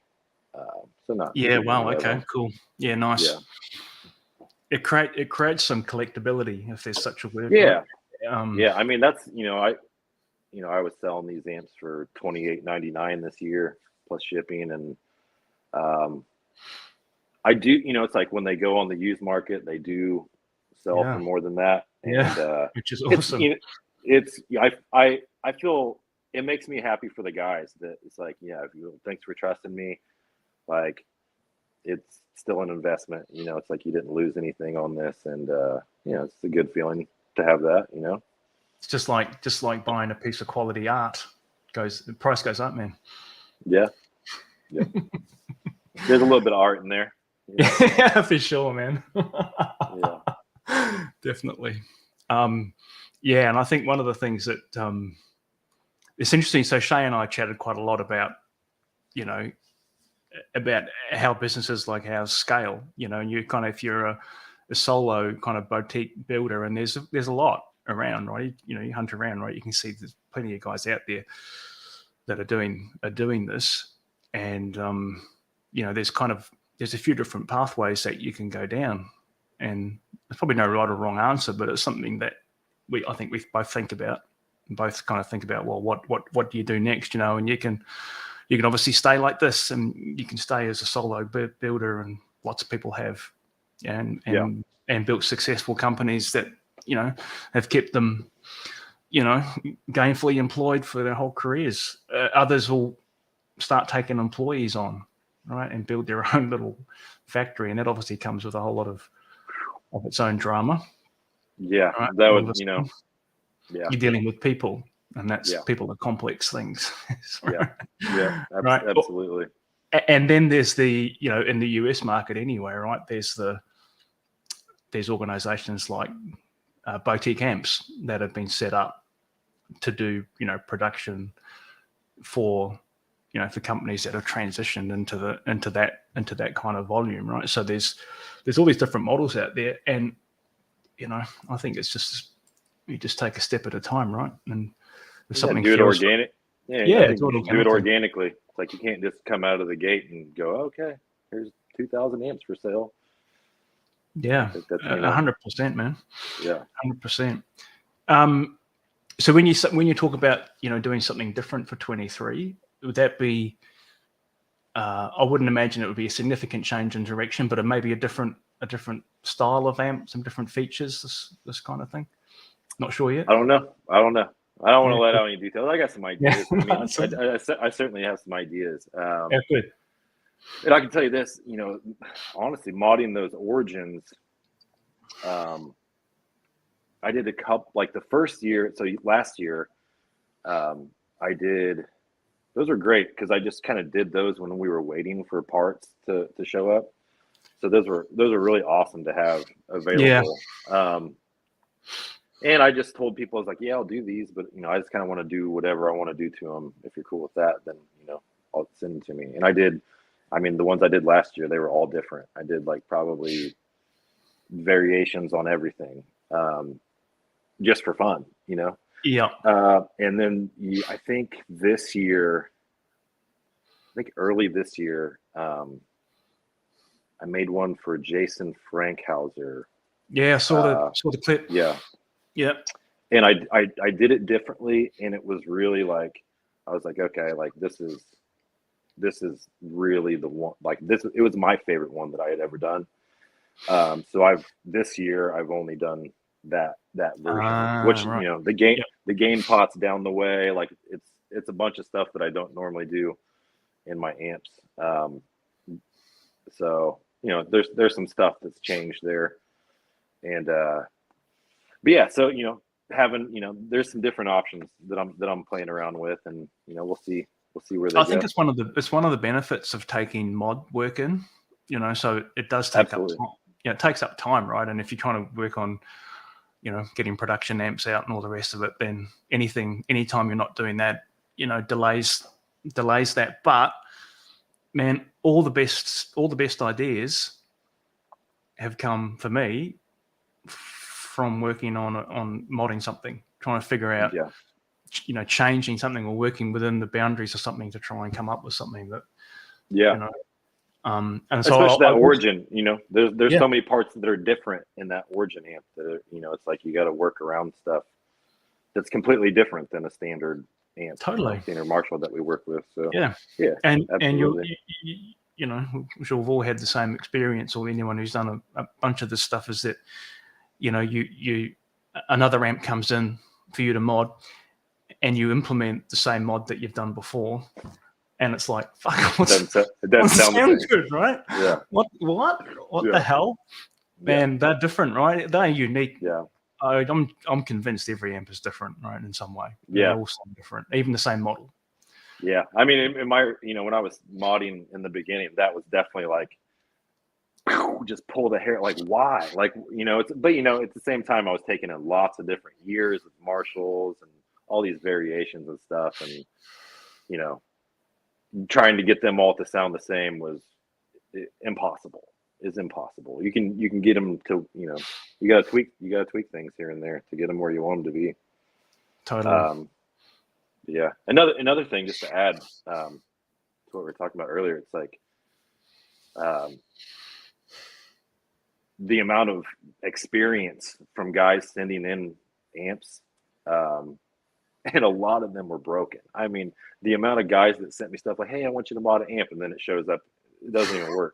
So it's like I repaired so much stuff. Like there's and I was constantly buying broken amps. I bought tons of broken amps. Just to learn how to repair them and mod them. Yep. So there's lots of experience in taking in lots of different projects that you gain. Do you take repair work on at all?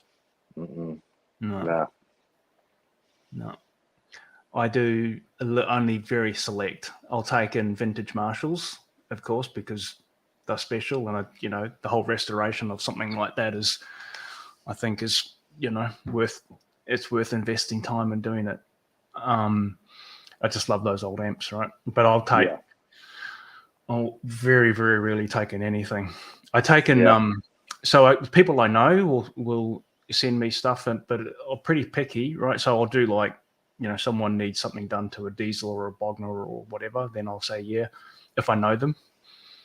And so I've done a bit of that. And obviously, stuff's been on the channel, right? But they're amps from people that I know, right? They're not just random. Yeah. The last repair I did, there was a local guy who I had met, and he had one of my amps. He's super, super nice guy, and he had a Randall Thrasher. Oh, yeah. That the clean channel wouldn't work on it. So I was like, just bring it over. Let me take a look at it. And I had to put it on a scope. I couldn't find it. I'd put it on a scope, and it ended up being a bad LND 150. In the clean channel. Wow. Yeah. And then, so I fixed him up, and I told him, all right, give me a case of beer. So that's, that's about it. Well, mate, that's the best. That's the best currency. That's the best currency there is, right? Speaking of which, someone said time to crack on here. So, cheers. Yeah, wherever you are in the world, it's always time. Always time. Hey, Jason and Shea, mind if I post a link? Got a good picture of a fry-up board with some choice words. Oh, I've seen this thing. I've seen it. Try and post a link. I don't know whether I have to approve it or not. I have no idea. You can give it a go. I can't remember what it says, but Stevie Fryett, I think, has a bit of a sense of humor. I have seen the picture of this. So I've seen it. Do you remember what it says? It's pretty. I think it was about people hating on PCBs, right? Yeah, totally right. Yeah. PCB haters. Yeah, that's what it was about. Yeah. I forget the choice words that he used, but it was pretty direct. Pretty good. Yeah, it's pretty good. There's something like if you can read this and you don't like PCBs, you can whatever, something like that. Yeah. Yeah. There was a thread. I don't remember where it was at. I saw it posted the other day, and it might have been Facebook or something, but it was basically a thread that was just all hidden words on the internal PCB design. It was a really All cool. right. Yeah, cool. I'd like to see that. It was cool. I might have to include some hidden words on your next run of boards, man. Well, sometimes I do that with labels, you know. Yeah, actually, on my amps. You do. I'm going to ask you about that. So you have I see you put it. You always post it on your Instagram. Quotes. Yeah. Which is cool. It's a nice touch, right? A different one for every amp. Yeah. The I don't know, just something that maybe I'm listening to maybe when I'm building the amp, I'm listening to a song or something comes in my head, or just an idea or something going on personally, and I'll just throw something in there and a little Easter egg, you know. Yeah, I like it. Yeah, it's cool. You often on the inside of the chassis too, right? Not on the production stuff. It's on the outside of the chassis. All the skeleton keys were the serial numbers for the episodes of the original Twilight Zone series. Oh, right. Yeah, cool. All right, I remember that. Yeah, awesome. 10 nano. I think that was in reference to the first coupler we were talking about, changing 22 to 2N2s. Yeah, you can do that. Yeah, 4 ohm cabs. Yeah, no good. I don't know. Is this Jed? Someone needs to say, is this Jed? I don't know who this guy is. I think it might be Jed from Slow Clone. Tim, what up, guys? I'm on the wait list for the Alta and the Skeleton Key. Next runs. Killer. Would either of you be open to modding my 89 Soldano Hot Rod 50? Well, you can send it to Australia, but it's going to cost you $400 each way. So it's probably not recommended. I'm assuming you're in the US. Probably not recommended. As far as I go, I don't know. I'm not sure. Maybe hit me up on a message about that. I don't know what you do. Do you know this? Do you know the circuit? I've never studied the hot rod. I mean, I know the SLO, but yeah, they're probably similar, right? They're probably pretty similar. And I've had one back in the day when I was younger. I had one that was in a red sparkle head shell. It was super cool. A lot of people mod them to SLO spec, don't they? That's one of the common things that people do. Yeah, can't be too hard. All right. Aiden, hey, man. I love the way my 2204 sounds going straight in. Yeah. Can sound brittle with buffered pedals in front. Anyways, to minimize this. What kind of pedals are we talking about? Like I don't know. I know what you mean about a brittle 2204, but I've found that a decent kind of boost in front of it. I used to use a Coco Boost, the Sir Coco Boost with the mid boost side into this 22. There it is, the 2203 here when it was stock. That amp, it just sounded like a stock 2203, right? And they sound pretty cool. But if you want to lift it up and tighten up the bottom end and get rid of that brittleness, I found a kind of a mid focus boost worked pretty well. There's so many pedals out there now, I can't keep up. But yeah, I've still got it. I've still got the Sir Coco Boost. It's the only boost pedal I've ever needed. Any opinion on the Friat power station for reactive load versus the Sir? Yeah, you can see I've got power station there. I've got them both too. Yeah. Well, they're different things, I think. Obviously, the power stations are a load and reamp. I think the reactive load in the power station is good, and I have actually used both as just the reactive, just the load part. The Friat's got the switches, of course, on it, so you've got the deep and bright switches and all that shit, right? Yeah, quite a bit of tone there. Too. Massive switches, yeah. And I have never tested this. I mean, in terms of this, like examining the circuit, but I understand that when the switches are down, both, it's just a straight resistive load. And then when you move them to the middle position, it's kind of part reactive. And then when they're both up, it's a full reactive load. So we get the full impedance curve like you would with a speaker cab. I've used both for captures, right? So I've got a quad Cortex. Some of the guys know that I capture amps and I stick it up on my Cortex Cloud profile, obviously all for free. And I've used the reactive load to get direct captures. And I was having trouble capturing this non-master volume amp. So I don't know anyone who's tried this before, right? But Kemper's Quad Cortex is the same. My experience is that they're great. They capture amps, they capture master volume amps fantastically, where you're getting most of the gain in the preamp. But if you've got an old plexi that you're diming and you're getting, overdrive and distortion through the power amp, these things they don't capture them very well. So when I was trying to get a decent capture of a plexi that I've got, I used the reactive load in that Fryette, and I compared it against the serial reactive load, and I couldn't tell them apart. They sounded the same to me. So I think the reactive load and the Fryette's great. Yeah, I mean, I own them both. The power station is just wow. I think that what a great device. Wow. Yeah, that is a wow piece of gear. It is. Just I mean, especially if you have old Marshall amps.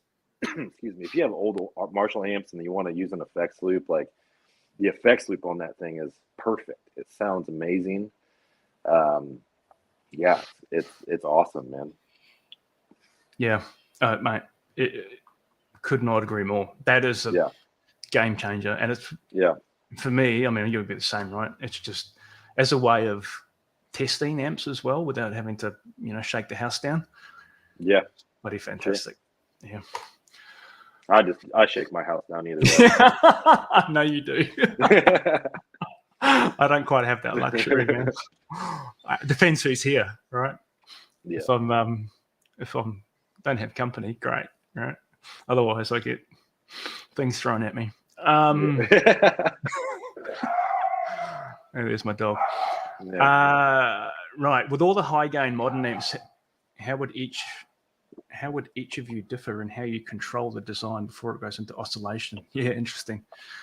One of the things that I found as I went through this kind of journey of, getting into high gain stuff, right? Building Fender champs and, two gain stage amps, whatever. Okay, cool. That's fun. Good place to start. But when you get into building high gain, if you go to 3 stages and then Shea, as you know, man, go to 4 stages plus cathode follower. Oh my God. Controlling what's going on, it's all about this, it's about the signal itself, right? using voltage dividers, in there and dumping enough signal where you need to. This is it. Yeah. Don't go too hard too early. I think the temptation is that people just want to get the most gain out of every single stage and smash it into the next stage and smash into the next stage, and it just sounds like shit, right? It just goes mush. Yeah. You get oscillation, you get bloated bass. You get so much gain from a trio, from a gain stage. It's the gain you get from these things is massive, right? So you can, as Shea said, right, dump signal, use voltage dividers into stage, and you can do heaps by tuning the amount. So if you go like a 470k voltage divider versus a 68k and a 68k, sounds different, even though it's the same ratio, right? 50-50. Yeah, you'll get a completely different sound from those two approaches, right? So it's just something that you just got to try. What else we got here? Have you guys ever made 2 identical amps but just changed the tone stacks in them? Not sure what you mean. Do you mean change the values in the tone stack? Yeah. So just talk about this. There is so much there in the tone stack as far as tone goes, right? Just potentiometers in general and how they're working throughout the circuit. But if you're talking about like a standard Marshall circuit, changing the value of, just say, like, if you're just gonna simply change the value of a treble pot or change the value of a mid pot, those things do a lot for what's going on in the tone. That's really cool to try too. If you have if you get a Marshall amp with like a 250k treble pot in there, just swap it out for something lower and just see what it does to the tone. And what that's exactly doing. Yep. And then you can also play I mean, I use resistors on the pots all the time just to change Yeah. the values, Yeah. Massive change, yeah, right? yeah. There's a really cool tone stack calculator on Mhm. the web. If anyone Googles it, right, just literally Google tone stack calculator. I think it's Duncan Amps. You'll find it, Just right? for just for Windows, I think. Yeah, I don't think you can use it on Mac.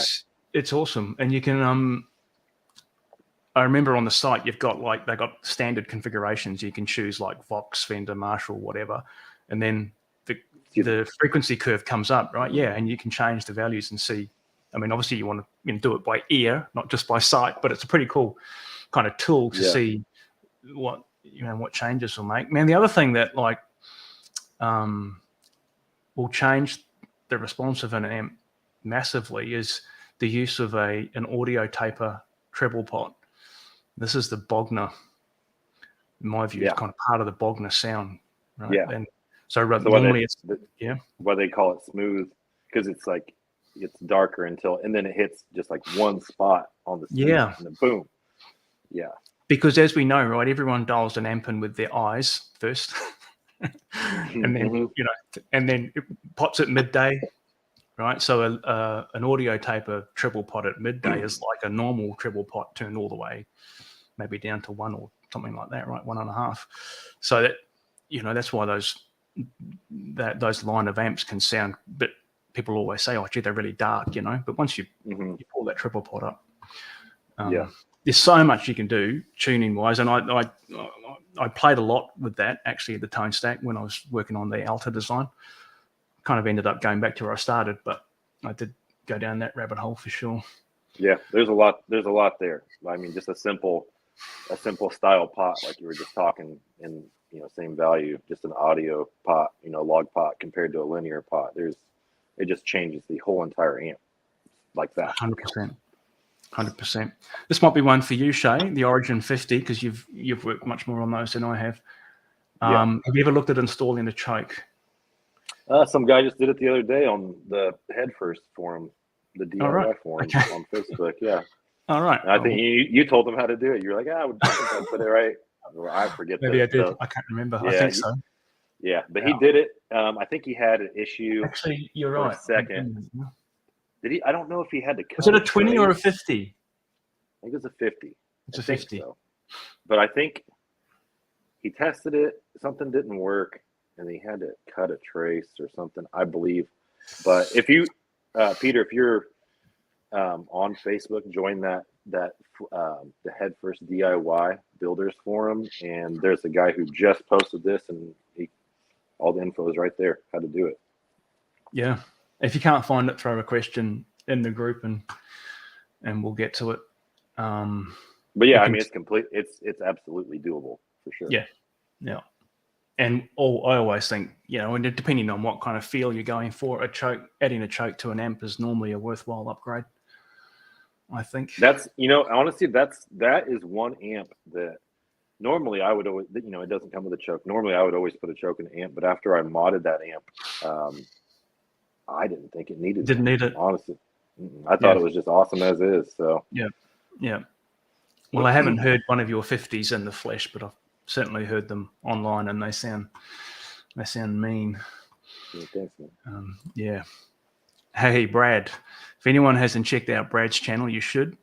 Brad's a tech up in Sydney, here in Australia, and has a great channel. Lots of live streams. If you're ever kind of stuck in figuring out how you might do something on your amp, check out Brad's channel. And he's a funny bloke to boot. Always entertaining. Always good. Alex is saying yes, it's Jed. So it would be. It has to be. Looking at the responses on the chat, I'm more and more convinced that it was Jed. Yeah. As we went.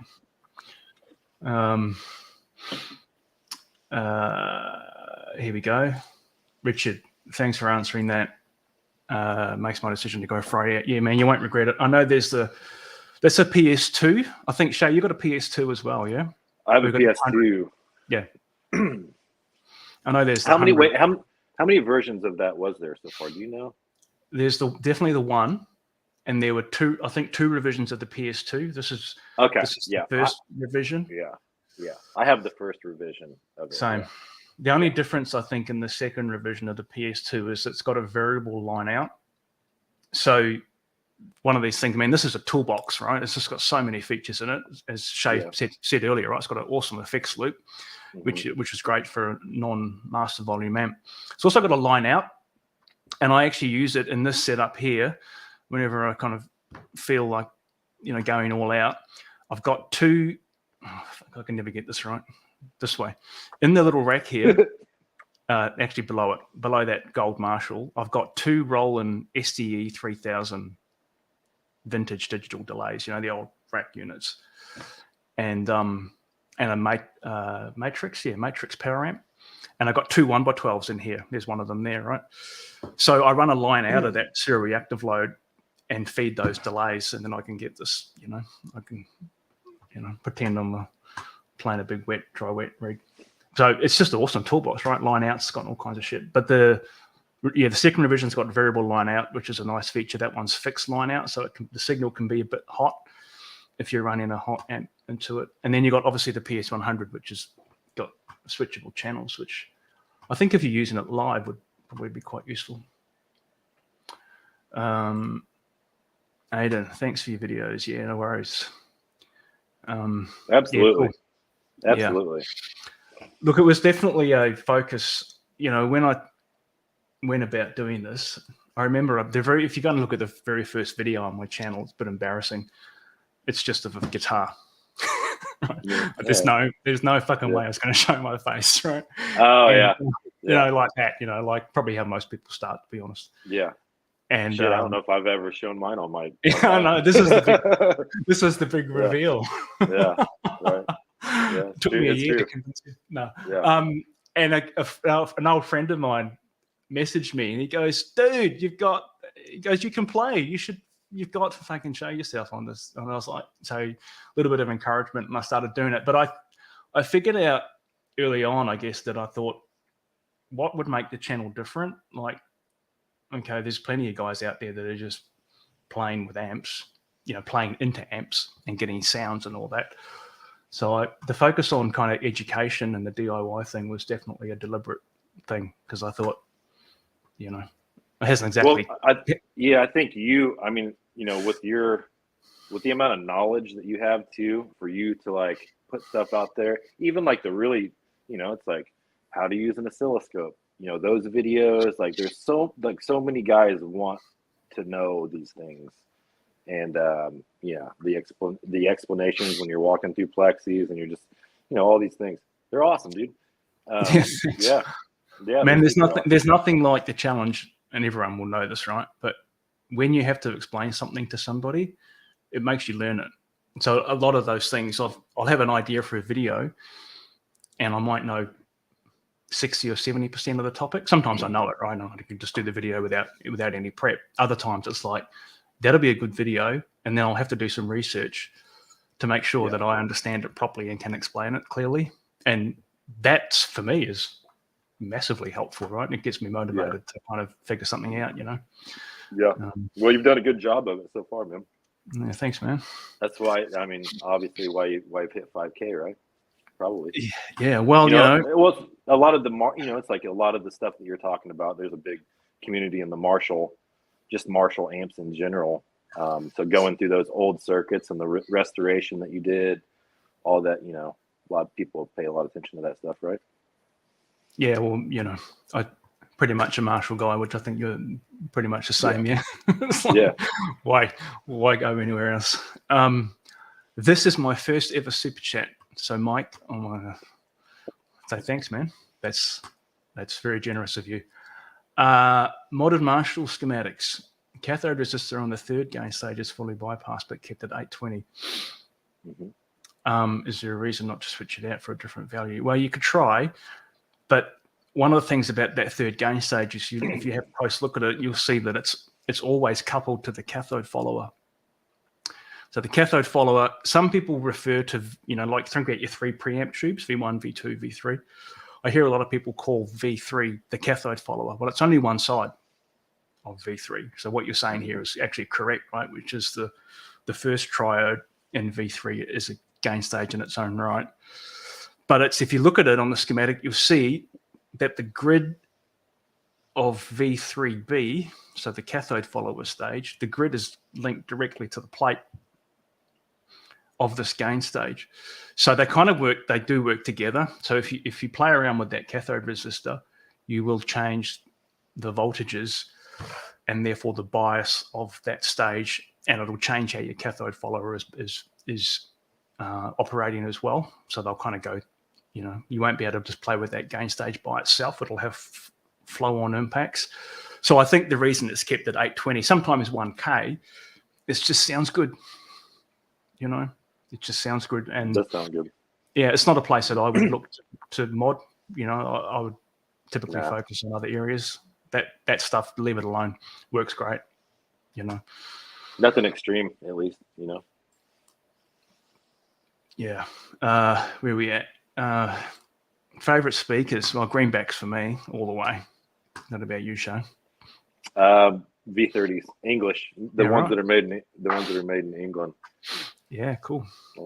Actually, my favorite ones are the ones that are Marshall branded. The Marshall vintage speakers are just awesome. Something to them. My buddy Dave Hopkins, he was the one who turned me on to those, because he had a cabinet with those, and I played it, and I was like, wow, like, what is in there? That is amazing. Like, those sound great. And he said that's what they were. So I started buying them. And have you got them in all your cabs? Mostly. A lot of them. I've got a lot of cabs. You got to have a good, decent variety too. I've got the English V30s. I've got the English V30s that aren't Marshall branded. I've got 90s greenbacks, so English greenbacks. I've got the 30th anniversary. What is that? G12H30, I think. Yep. I've got like a bunch of different stuff. But those 90s. Go ahead. Sorry, man. I was just going to say the 90s greenbacks. Are they the first reissue? The early 90s English greenbacks? I don't know. I think so. Yeah, I thought so too. They're definitely. I think that as far as like the when people talk about the Chinese versus English stuff, like those, like the early 90s greenbacks versus the the Chinese ones that they were making in like the late 2000s or whatever, or mid 2000s, extremely different sounding speakers. More gain in the Chinese ones. I think they're spicier and a little bit bolder, and the English ones are like a little bit more smooth. But yeah, good to have a little bit of a mix. Yeah. But yeah, I like a V30. Yeah, that's cool. This Soldano cab here, it's an early 90s original snakeskin cab. Mm-hmm. It's got V30s in it.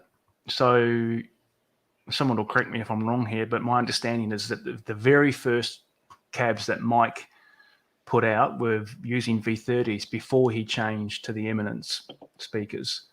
This has got V30s in it, so it's one of the very early ones in it. Front-loaded cab.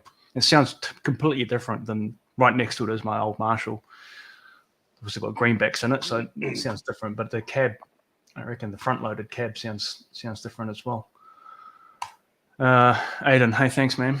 That's very much appreciated. We'll go through these questions. Go-to power tube preamp combo. Go ahead. Well, I'm off EL34s all the way for me. I've kind of tinkered with some other stuff, but I'll always go back to that. I think JJs are fine. I know there's a lot of people talk about JJ, the 12AX7s, the preamp tubes being dark, or I don't know. I think they're fine, and you can design around it if you think the sound's a bit dark or whatever. Then there's obviously things you can do to compensate for that. Depends on the amp and the tone you're going for. I've started having a bit of a play with the new PS vanes. I'm sure a lot of people have. The power tubes seem great. And I've really only just started looking at their pre's so I haven't had much experience with those yet. I bought a box of 100, so Oh wow! I just went in on them. I just bought a whole bunch of them, but Yeah, how have you found them? they're good. Yeah, they're good. It's like I've got one of those maxi preamp. Yeah, cool. And so I can. They're a little bit lower gain than a JJ is, but yeah, I've been using them in the phase inverter spot, and I, testing them. They're good. I haven't used them too much further down the line than that, but so far so good on them. But yeah, as far you had any failures? No, I've caught. It's like I've got the maxi preamp and then the maxi power tube matcher, and I have found some stuff on those, which is I'm glad I own them. I found. Go ahead. No, you go, man. I didn't mean to interrupt. Oh no, it's good. No, yeah, it's like I found a bad preamp tube that was brand new, that was going to go in a production amp. I test all the tubes before they go in, so I found a bad preamp tube, a few months ago. That's a big deal, on a, even if I probably would have found it in testing, but still, just for it to not even get that far. I ended up getting the power amp, or the power tube, I should say, the power tube tester, as you know, and it's now working too, which is awesome. So I had a small problem. Yeah, that's right. Yeah, the guys, Peter Toms and the guys, so were awesome. They helped me out. So they send out a replacement part, and so it's cool. It's really, now that I've got it, man, I don't know how I live without it. It's awesome. Yeah, I mean, for the price, like what it's like, less than $1,000 or whatever. I forget how much they are, but still, it's just, man, those are awesome to have, man. Yeah, great pieces of gear to own. Yeah, but as far as like as far as the tubes for me, I agree. I think EL34. That's the way to go. I mean, there's different factories that have made them in the past, and there's different variations that sound a little different, but generally, yeah. And you can make the JJ sound good for sure. Definitely. I found with those, this is just my personal opinion. I think that, so the Origin amps come with the JJ EL34s stock, right? And at the time, I was using the Electro Harmonix EL34s mainly, which sound different. But I was just I thought that the JJs were just had a little bit more bold in response, and I just biased them a little cooler than I usually do, and then I pretty much got the same tone that I was getting with the other ones. So yeah, just little things like that. Cool. And then the preamp tubes, the JJ ECC 83S is my favorite preamp tube. Yeah, they sound great. I agree. Yeah. How does a slave work on an amp? I have a few on mine and I have no idea what to do with it. Well, I'm assuming you mean like a line out, right? So you can slave out. I guess a lot of amps will have like the SLI 100s. A lot of the Dave's Friedman amps had this, a line out. If that's what you mean, you can take that line out and feed it into another power amp or effects or whatever. If you mean, and those line outs, they just tap off the speaker jack, right? So it's basically just they take the speaker signal and just reduce the amplitude of it, so it's back down to line level. So it's it's a completely accurate representation of what's going out to your speakers normally. If you're talking about slave in, that's like the return. If you've got a decent effects loop, like we were talking about the LND 150 effects loops before, you can use just the return jack on those and just use your amp as power amp. Right? So if you've got a preamp or a modeler or whatever, I'm sure everyone's done this, right? You can just go straight into the return on the effects loop and use your power amp. Old Ampeg amps? No, I haven't. Not at all. Shea? Nope. No? No, sorry. No. Sorry. Sorry. Yeah, I'm sorry too. Where did you get most of your knowledge from? Did you study electronics? I kind of did. I didn't. Well, I did a science degree when I was, early 20s, I guess. And we did electronics as part of that. I've kind of went more into computer programming actually. So my day job, the first part of my career was programmer. But we did study electronics at uni, but it was all kind of, I didn't practice it. I wasn't like active. I always pissed around with guitar gear. I always kind of, made my own cables and frigged around with changing pickups and all the shit that everyone does. But I didn't get into the whole amp thing probably till 10 years ago or something like that. And then as I kind of got deeper into it, that the old knowledge started to come back. So it was useful, but what was it for you? Like, what was the jump point where you're like, I'm gonna get inside an amp? Was it I know you talked about this on Tone Talk, I'm sure. The thing that got me building in the first place was just it just seemed like an interesting thing to do, and I thought shit, maybe I could get an amazing result with without having to spend $5,000 on an amp. And yeah, it's definitely part and it's just definitely, and it just seemed like a cool thing, this could be a hobby, or it seemed like an interesting thing, and I was a bit fascinated about it. Could I actually do it?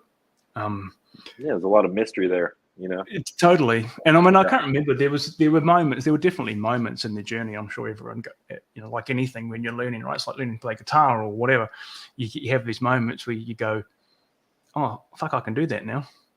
When you knew maybe a month ago or 6 months ago you couldn't, so it's just keep at it is the thing. All right. If you just build your amp and then stop, you can't stop learning. You just got to keep going. But you do it. Hopefully you do it because you enjoy it, right? I certainly do. Yeah. Happy New Year. Sorry, man. No, you go. I was just gonna hop in. With me, it's like when I started doing this, making money off this there was never it. It was just pure fun and just there was no intentions on making money or going down that road. It was just pure, passion, probably a good amount of obsession. 100%. This is, yeah.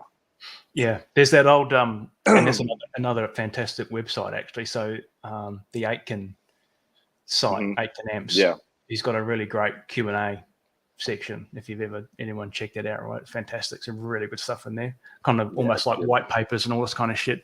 But I'm pretty sure he was the guy that wrote the quote, which was something along the lines of, how do you build a $1 million amp company where you start with 2 million? Yeah. Right. I don't think anyone necessarily goes into this thinking, oh yeah, we're going to do this to make a whole lot of money. If that happens, then that's just a nice side effect. Where are we up to here? Good. Oh, Brad again. Yeah, hey, thanks, man. $15. You didn't need to do that. Brad, I sent Brad some effects loop boards actually. So yeah, man, I hope they work out. You can put them to good use. Someone's got a skeleton key, man, that they're happy with. Thank you. Love to hear it. We're just about through the stuff now. The scope is in load lines. This is Brett, I'm pretty sure. Brett is Brett's part of Omega Amps. If anyone knows the Omega brand, right? Another one of the original guys from the forums that we used to. I can't say I've never played the Omega amps yet, but damn, they look cool. And people seem to love them. So, that's another company that's doing really well right now. Absolutely. Yeah, 100%. And I know Brett's really busy with it's Mike, isn't it, who runs that part of that business. So the guys have got a lot on their plate. Yeah. They got which is cool. Just getting through these, mate. We're nearly through. This question from Steve Lark. Oh, where's this one? He's talking about the quality of the Dagnell. Oh yeah. Okay. Go to that now. You jumped again. It just popped out at me. Yeah, no, man. We'll jump on that one, and I'll go back to the Laney question in a sec. The Okay, so diagonals first, from the 80s. You go. yeah. So you think the quality of the diagonal PT was better in the 80s versus 2000s? I have an 82 2204 and found a reissue replacement PT. Okay, so here is one thing. The voltages are completely different, depending on the amp. So after Marshall put in their effects loop in these amps, which I think was in 2002. Yep. The power transformer under load on those amps is 450 volts, I believe, for 100 watt. And then, if you have an 82 2203, it's going to be, 20 to 30 volts higher than that. It's going to be higher. So it's really, the voltage is going to be different if that's true. And that'll make the amp sound a lot different for sure. I think you're right. Yeah. That's one of the things I prefer the original one. I mean, I prefer the higher voltage ones myself. It's one of the things I discovered with the 1959 Handwireds that Marshall have, right, which is separate to the reissues. You've got obviously a 1959 Super Lead reissue, but you've got the Handwireds. They have different PTs in them. I just had another one in here. Some of the guys might have seen that I had the Bernie Marsden one. It's a second-hand lay down, right? Lay down PT, yeah. Lay down PT and higher voltage too. So those things measure 490, easy 490 on the plates, which is, as you said, 30, 40 volts higher than the reissue amp. So yeah. And that amp didn't have an effects loop, did it? No. Yep. It's done the old way. No effects loop. Pretty true to spec then. Yeah, I mean, an effects loop in a master volume amp, 2203, 2204, yeah, cool, right? Useful. An effects loop in a non-master volume plexi, waste of time, in my view. Anywhere where you're distorting the phase inverter, which is obviously post-loop, the loop is not very useful. They need a return level, basically. Return level will do a lot for that circuit. Which is just a master volume. It's just a master volume. It's a master volume. That's it, right? Yeah. The other thing, the way that they wire, though, even in the 2203, 2204s, as you know, man, because we worked on the replacement reissue loop together, right? Which is the way that Marshall wire that stock is the master volume is pre-loop. So, it should be post-loop, right? Which says to me that their stock loop couldn't handle a hot signal, right, without clipping. But it also means that you can't get a decent SIN level out your loop unless you're cranking the amp loud. So if you're trying to play it at lower volumes, your SIN level. Loop. I never was a big fan of the original Marshall loop that was in those amps. It was okay. I think it served its purpose, but there was like maybe a little too much tone suck going on there. With it, and looking inside of it, like how it's operating, I think it's just wild. The way that loop operates is they're tapping, or do they tap into the screens? 100% off the screen mode. And then they use a 47K 10 watt giant resistor to drop gobs of volts down to 30 volts. Down to 30 volts, man. Yeah, the amount of volts that they're dropping through one resistor. It's kind of, I don't know. It's an expensive heater, right? You could warm yourself up by the amount of heat. They did it in 2002. Yeah, I'm not hating on no. But they're easily ripped out, of course. But they could update them, right? They could put something in here. So I'll just go back to this question. We're nearly through the questions, mate. I've never played with a Laney GH100. I haven't either. Not familiar with it. I did have a Laney in here right at the beginning of when I started the modding journey, 5 years ago. I can't remember what model it was, though. Thanks for giving me the amp modding bug. No worries. Started with the Jet City 50. Yeah, those are pretty cool. I think the 20 is probably an easier place to start, but the 50 is fine. and you had a crack at the DSL 100. Yeah, that was one of the, often I do these once. I've never touched another DSL. I did one of them just to, it was one of those things where I'll do it to try and learn something, not because I kind of wanted to be, start lining up DSL 100s to mod. But this is one of those amps where there's too much gain. Too much. They're not, in my view, not controlling the interstage gain enough. And they become so bloated, and I don't know. So all I did with modding that amp was reduce the gain between the stages, right? It cleans it up. Still heaps of gain in the amp, but last question here, Matt. My last question. I have a Marshall Master Volume 100 watt. There's a mushy sound as the sound drops away or drops off. What do you think is the issue? Could be filter caps. Could be. How old's the amp? Could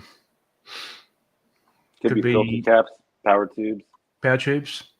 Yeah. Preamp maybe. Sounds mushy. It could be a blown screen resistor. Yeah. Yeah.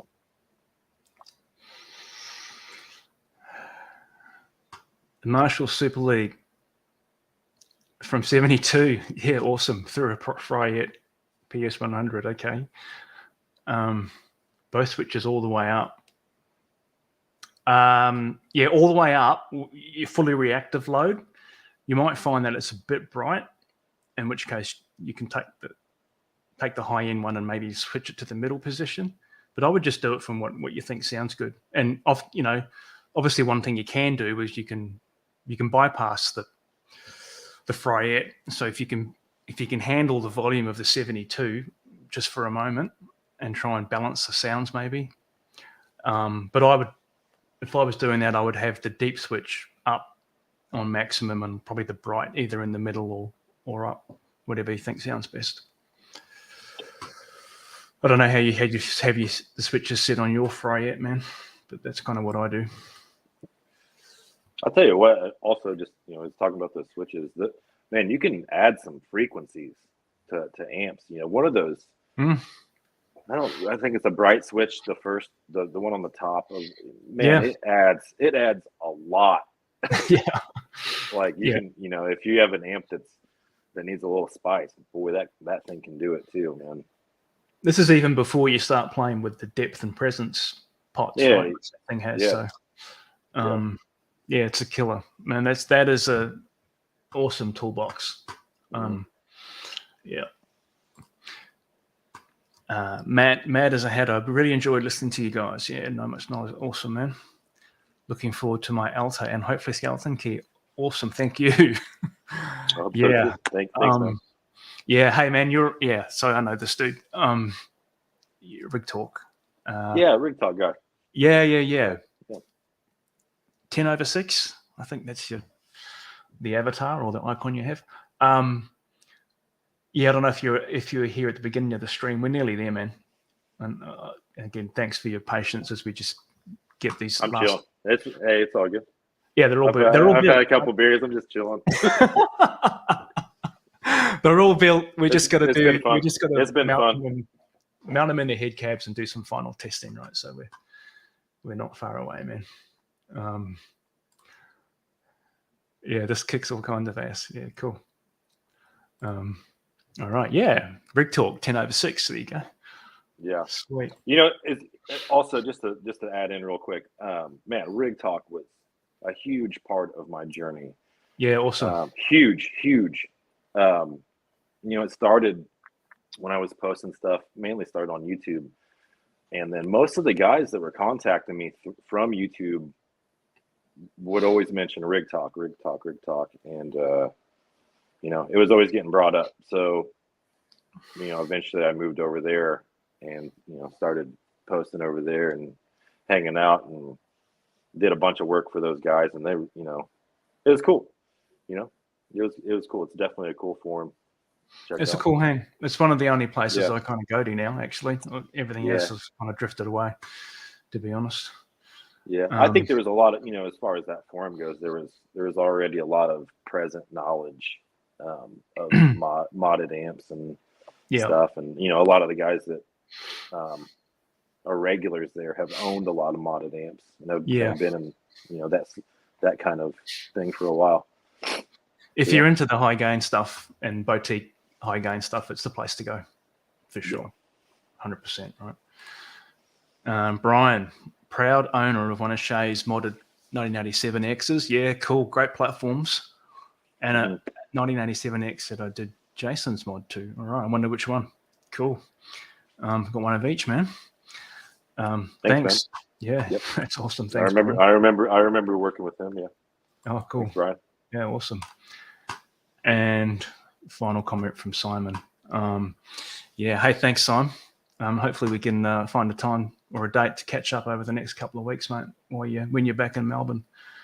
All right, man. We're at the end of the questions, and we've gone 2 hours 20, which is probably a lot longer than either of us thought we would go for. Yeah, I was worried about how long my AirPods were going to work, and I was like, we can do it for like an hour, but they're still long. Yeah, but well, dude, super fun, man. It was awesome. Fun. Thanks for joining me, man. I couldn't have done this just sitting here by myself. It would have been impossible. So it was cool. I really enjoyed it. We should do it again sometime. We definitely should. As far as the future goes, we'll keep going. Hopefully, keep putting out interesting things for people to be excited about, and that's about it, man. And as far as me and you go, we've got some work to do behind the scenes. We won't necessarily talk about that now. We do, man. But we have been. We actually have been doing some work behind the scenes. We have, man. Oh, boy, I'll tell you. Yeah, amazing. I'm really. Cool. I just, I'm very thankful to have got with you when I did. So. Hey, man, it's no sweat. Yeah. It's reciprocal, right? I mean, this whole thing is developed because we can help each other, and we are, and it's awesome, man. There's no way I would have ever got these amps into the US without your help. It would never have happened. So I'm eternally grateful, man. Awesome, man. Well, it was a pleasure building them, and we still got to finish them up. So. Correct, man, and then build some more in 23. Hopefully, we got some stuff to figure out. Yeah, we do, man. We're gonna make them easier to build too. That's the next thing we're gonna do. Yeah. All right, guys. Well, thanks for joining us. Right, really appreciate it, and all the support for the channel. We'll keep it going. Right, I'll kind of keep the focus, obviously, the same as what I've had. It'll, Marshall oriented mods, higher gain stuff, and keep the educational kind of theme going, right? So I'm really happy to share the information that I've got, because I got it because people shared information with me, right? So I don't see why a lot of the stuff needs to be necessarily shrouded in unnecessary secrecy. So if we can share stuff, we will, right? It's just a bunch of resistors and capacitors. It is, man. And there's some mystery here and there, but there's some mystery here and there, and we keep some things. I mean, there's obvious stuff, right? The Alta amp, that's not released. It's not released for DIY. People have asked me, can I build one? No, that's our production amps, right? It's a completely separate thing. So you probably wouldn't want to. No. Start with a Fender channel. Start there. Yeah. All right, guys. Wishing everyone, I hope, as I said, I'm sure everyone had a great Christmas, and I hope happy holidays. Happy New Year. Yeah, and enjoy the rest of your break. Safe New Year. Be safe. Don't drink and drive. We'll see you in 23. Yep. All right, hang on the call a sec, man. I'll just hang up here.